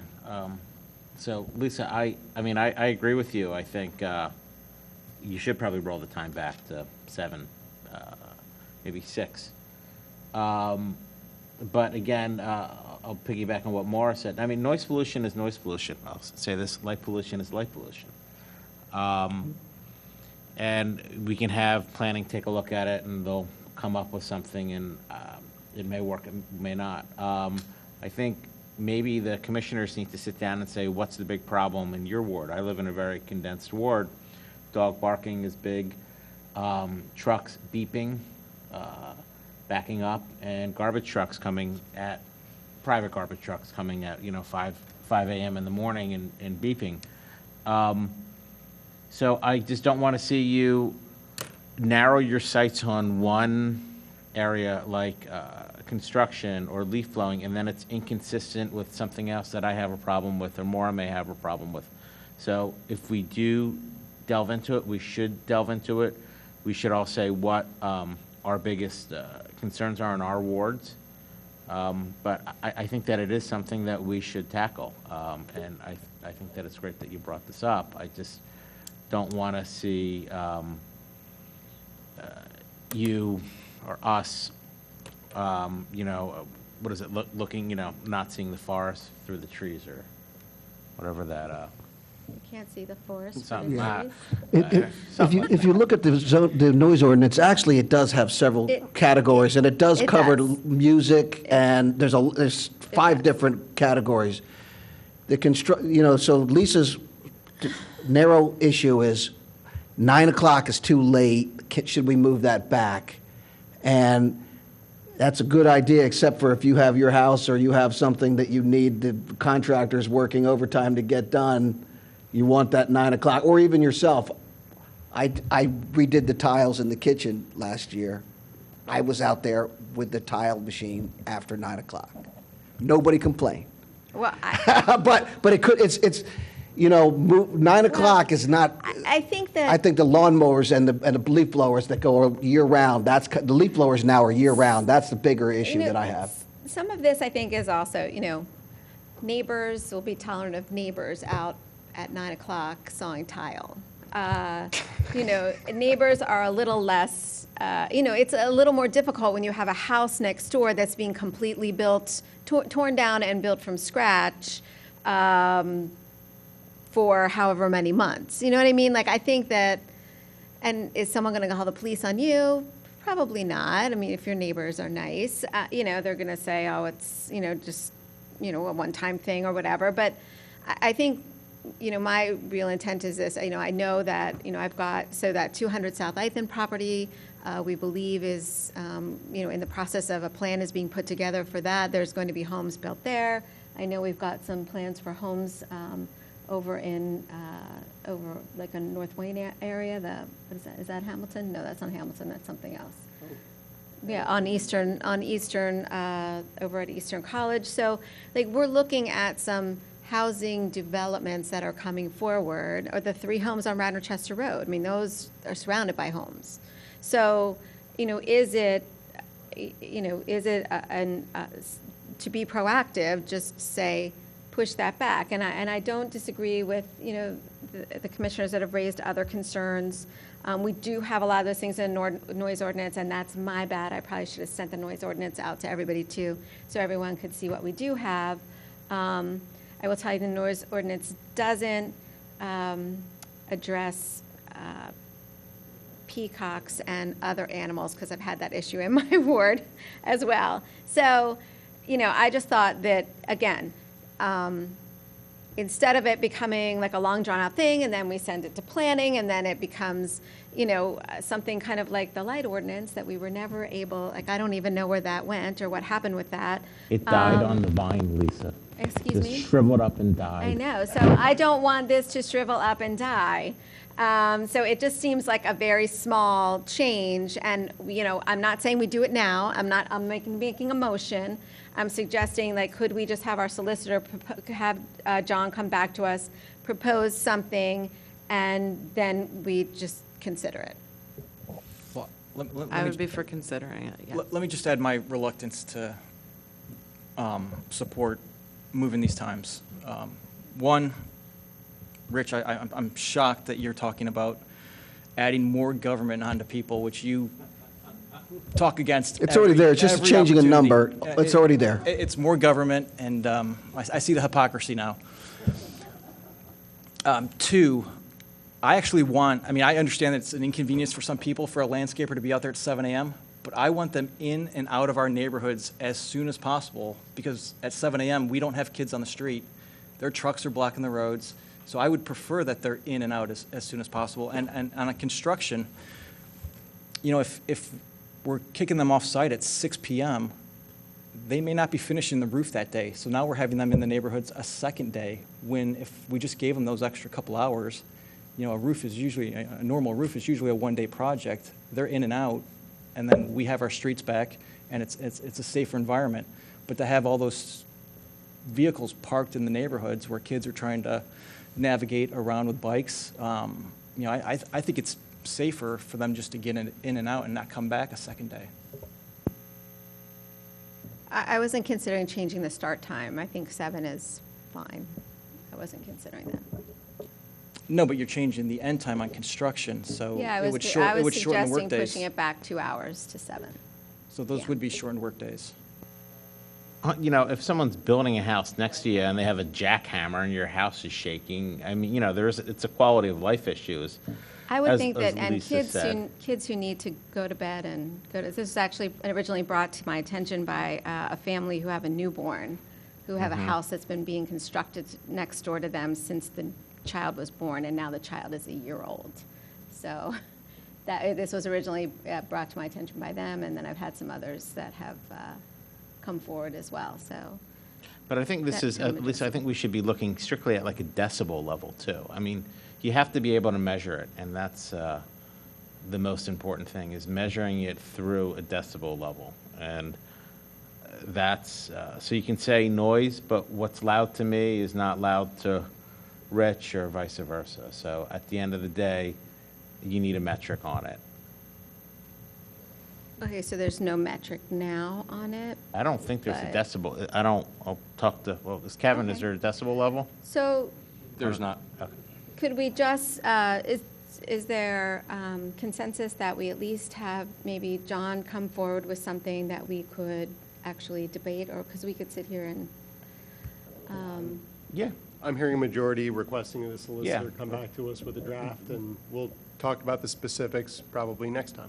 Hold on, is this for just this, or just an overall ordinance?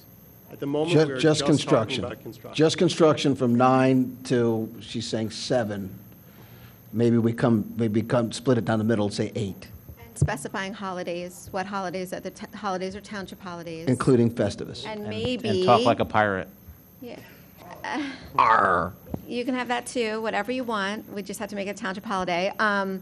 And maybe, to Rich's point, and to what John suggests, actually put times on Sunday, so that, I don't know. You can make up But the that's- missing hours on Sundays. Exactly, you could.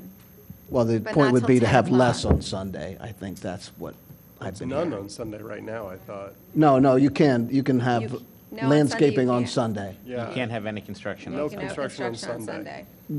But landscaping you can. Yeah, but this is construction. Right. Okay. But that's it's covered the same one right now, so. We'll see what we get next Okay. meeting, I guess, not So next we're- week, and we'll, This good? All right, great. Thank you so much. I know you're filling in for John tonight, thanks. Deanna, Ken, and Bill, North Wayne. So I know this wasn't on the agenda, and I apologize for that. I think, as I indicated in the email, the governor's announcement late last week that he's moving Delaware County into the green phase at the end of this week has prompted a request from the WBA for the township to consider closing North Wayne for the 4th of July weekend. We had met earlier today to talk about some of the logistics and other things, mostly surrounding the primary issue of the fact that the virus is still out there, it's still spreading, and we still want to be cognizant of that and take steps necessary to allow businesses to open up, but at the same time still try to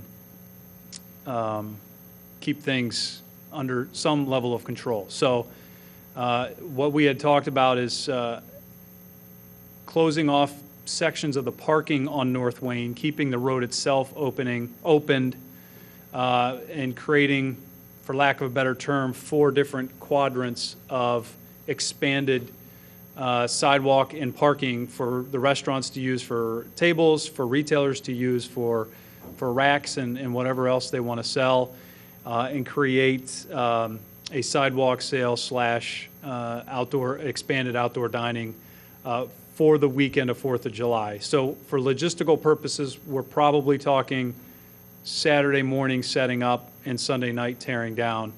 The initial request was Friday afternoon, but for obvious reasons, it's tough to get folks who have already parked there out in the middle of the day.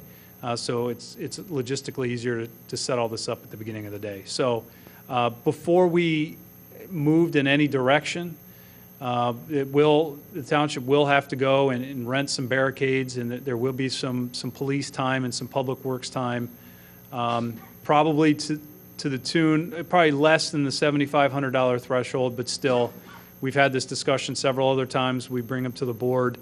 We had an opportunity tonight to at least talk about it ahead of the holiday, so I wanted to get a sense of the board on what you thought of that plan. I will say that with the tent, from the business's perspective, at least as I understand it from talking with the leadership team and talking internally with the folks that have visited and are in touch with social media, that the response on the tent has been overwhelmingly positive. And it has been a great first step into igniting some additional business in that area.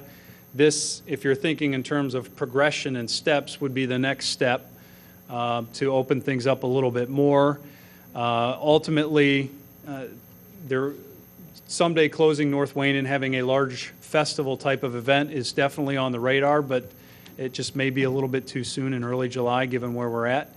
So we felt like this might be the next logical step, somewhere in between large festival and where we're at today to expand business. So that's where the discussion led. I appreciate both of you sticking it out tonight and being part of this. If there's anything I missed or you would like to add that's material, please wake up and come help me out. So cars are still going through North Wayne? Yeah, the road would be open. We would barricade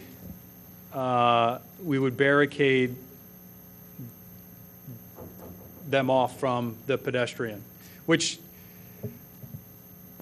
yes, there's concerns with that, but right now that exists when you pull into park. You could just as easily jump the sidewalk and cause trouble there. But well, you don't have people drinking inside their car that we know about. More what? No, you were saying more of what? People drinking inside their car. Yeah, so Ken Kearns, 118 North. We met earlier today, and obviously this idea is Ken Kearns, yeah, 118 North.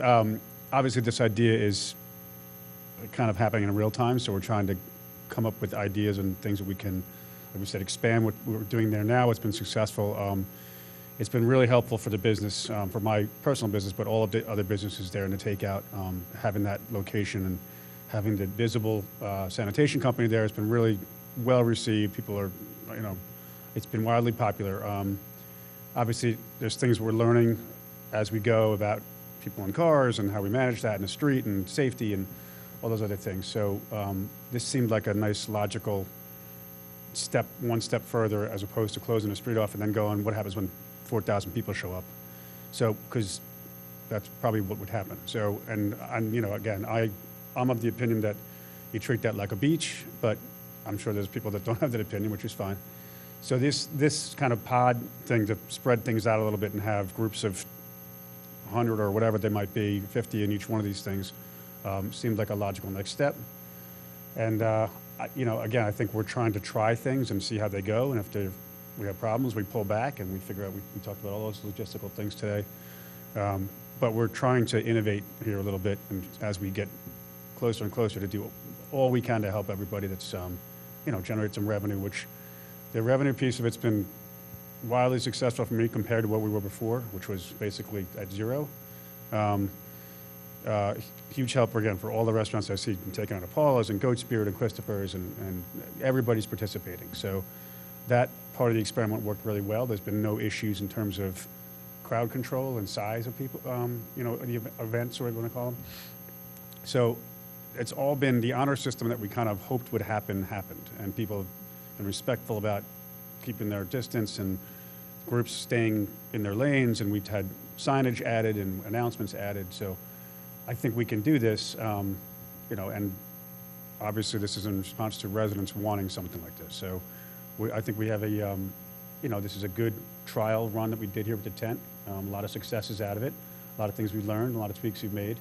I think this next step can be managed pretty efficiently, just given the experience we've had in the last 3 weeks. Thanks. Are there any questions or comments? Just one question, Bill. Why not close off and do like a regular twice-a-year event? We close off North Wayne. That way you have more room to keep more spacing between the people. And we have a model, we do it every year a couple of times. So why not? Why wouldn't we just do that instead of reinventing the wheel? Sure. There were two very specific issues, and then if I miss any of them, please. But the two that stuck out to me were, first of all, if we close down the entire road, there is the fear that that's going to invite more people. So there's the fear that you could have 1,000 people show up there, and then next thing you know, North Wayne is jammed full of people, and that's a situation we want to avoid. The second thing is I don't think that there is absolute buy-in amongst everyone on North Wayne to shut the road down. So this is somewhere in the middle between those two, giving consideration to those two issues. We close it for Wheels of Wayne, and then in the fall, in the September sometime. Yeah, and let me And we back didn't do up. we didn't do the one this year, right? Didn't we skip that? Because of the COVID situation. Right. Yeah, if there was no COVID, this would be very simple. Right. So in other words, to me, I look at it as just replacing what we're just doing it later than we normally would have, without cars. Except we're still dealing with the virus, and a full. I mean, the governor's direction under the green phase even says that events of greater than 250 people, organized events of greater than 250 people, are prohibited. So, Well, how many pods are you proposing? So 4. And then you have the tent, so we're going to be over 250 people there. Yeah, in likelihood, that could happen. Yeah. Commissioner, we designed it with 100 occupancy in the tent. Mr. White was very specific about staying within the guidelines. So the Office of Emergency Management is fearful of what he said, that large crowd surge, which we can't control in a big space. I mean, I think we do it right to Commissioner Booker's part, all the planning the WBA does. We know we have a winning product, and that's what we're afraid of. So to remain compliant, we tried to take the geography of the street, put it into 4 sections. Our whole management team met 4 sections, which will allow another 100 and change there, and then the 100 in the tent, staying within the 250. We asked the WBA to help manage those 4 smaller sections. We already have police who help manage the tent, and we keep the balance there where we would stay in compliance. The restaurants, after Friday, will be allowed to have 50% occupancy on the inside. So with that, we have manageable size to attempt, I'll use the term baby step, one step past where we were with the tent, do a one-time evaluation. We're not asking to do it every day. We just want to see how it goes, have an after-action report with WBA, Mr. White, the commissioners, and go over it that way. So that is what it is. There's also an issue that Mr. Norsini's dealing with, where if we did close down the street, there is a chance that we may have an issue with the state of Pennsylvania attempting to do a large-scale event on a state road. And I think that's a critical point to make, where if we manage this properly, and Steve's working these details out with Kevin Kachansky, that we'll be able to do it in compliance and with the support of the state. So just to go back to those numbers, Bill, I thought you said that each pod was for 50 people. Maximum. Well, yeah, we haven't worked those details out. I mean, I'm going to rely on these guys to come up with the right layout and be in accordance with the governor's guidelines. That's what we're shooting for. Okay. I don't have the exact number of seats that we're going to have out there, so. Well, I mean, I support Commissioner Booker. You know, if we're having people on the street drinking alcohol and having cars going through the street, to me, it's safer. Let's just close off North Wayne Avenue. Close it off Thursday night. Let it be a long weekend. Everybody, you know, a lot of people have off on Fridays. Close it off Thursday night, and you have Friday, Saturday, Sunday to enjoy that area. And people know the routine now. They know if you don't want to be around people on North Wayne Avenue, don't go down to North Wayne Avenue. If you want to stay away from people, wear your mask and you know, practice safe distancing. But I also walked with 1,000 people on North Wayne Avenue a couple weeks ago, and I didn't see anybody raise an issue. Well, I mean, I guess I'm going to ask. I feel like I keep hearing that the Wayne Business Association does not want North Wayne Avenue closed off. This was okay, sorry, Deanna Doan from the Wayne Business Association. This was just an idea because of the popularity of what we've done over the last 2 weeks and the overwhelming support from the community and most of the businesses. I mean, we've had, you know, it's harder on, you know, like right as, say, the retailers are closing might be, you know, just a little overlap with people parking and things like that. But this was kind of the baby steps to get to that point. Because it was a holiday weekend, we thought this was the first, you know, let's just get there with that. And I understand to Jake's point about, yes, we've had 1,000 people on the street, but we didn't want to just like jump in and have a huge event. Yes, we're very good at closing down North Wayne and hosting events between Wheels of Wayne, the music festival, the fall festival, our Christmas events. We're very successful and we know how to do it, but we didn't want to jump in when the state is saying, let's, you know, ease into this. And our thought is we still have 7 weeks of summer. So we would do the holiday weekend, test it out, let people see how it is, even if whether we did the pod or we should, but because of the shortness of time, you know, to make this work and just give people the opportunity to enjoy a little more space, you know, so they're not crowded on the sidewalks, and, you know, it gives a few more table spaces to the restaurants, even though they're going to be at 50% capacity. But then we would look at another date, say at the end of July or in the beginning of August, where we would shut down the street, or we would work with Parks and Rec to do something. But this is like a progression of events until the weather doesn't allow us to do it anymore.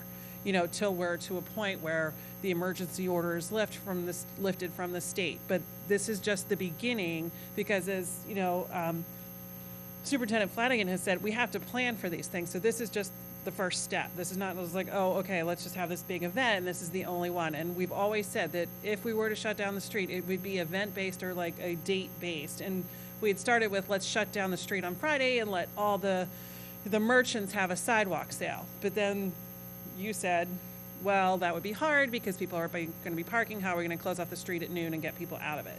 You know, so there was that. And the retailers are very interested in putting things out on the street and promoting a day of sidewalk sales. So we're all in on that, and we've got complete buy-in from the retailers. So this is just the beginning. And, you know, we really appreciate the support on the tent, because it is just, we have gotten so much great press between 2 Philadelphia Inquirer articles. We were on 6 ABC over the weekend. We've been, you know, Savvy Mainline. We're on Mainline TV. So we've gotten a lot of great press, and I've gotten calls from all over the Mainline from other towns about how are we doing this? How are we managing it? And they're jealous. They can't believe that we were able to pull it off. And thanks to the township, we were. So that's real. It's just like everything's positive. We're just moving. This is a baby step. So let's just remember that. Like, we're not just going to jump in to closing down the street, even though, yes, we could have 1,000, but really, in all likelihood, it would be a lot more. And we just want to be careful not to rush in and have the appearance of causing any issues. I think that probably addresses everything. Thanks. And again, thank you so much for the support. People love it. Want to have quadrants, it's okay with me. But we should try to do something for 333 Belrose and also Pietro's and Estia, and that over there by, on Radnor Chester Road. I don't know if they need something, I don't know. How about Garrett Hill? Well, I don't know about Garrett Hill, so. the resolution that the board adopted at the last meeting gives those entities an opportunity to submit something to the township for review. So if there's something they need or would like to ask for in an expanded space, they have the benefit of having private property that they can expand on that folks on North Wayne don't. But if there's opportunities out there, we'll consider it. I mean, the idea was township-wide to help small businesses, retailers, restaurants. So that's going to continue to be the approach. I'm hearing a consensus that you guys should move forward with this in some way, shape, or form. I don't think that any of us have any specific concerns, so I'm going to call old business. Hearing no old business, I'll call for a final public participation. Hearing none, I will move for adjournment. Is there a second? Second. All in favor say aye. Aye. Aye, we are adjourned.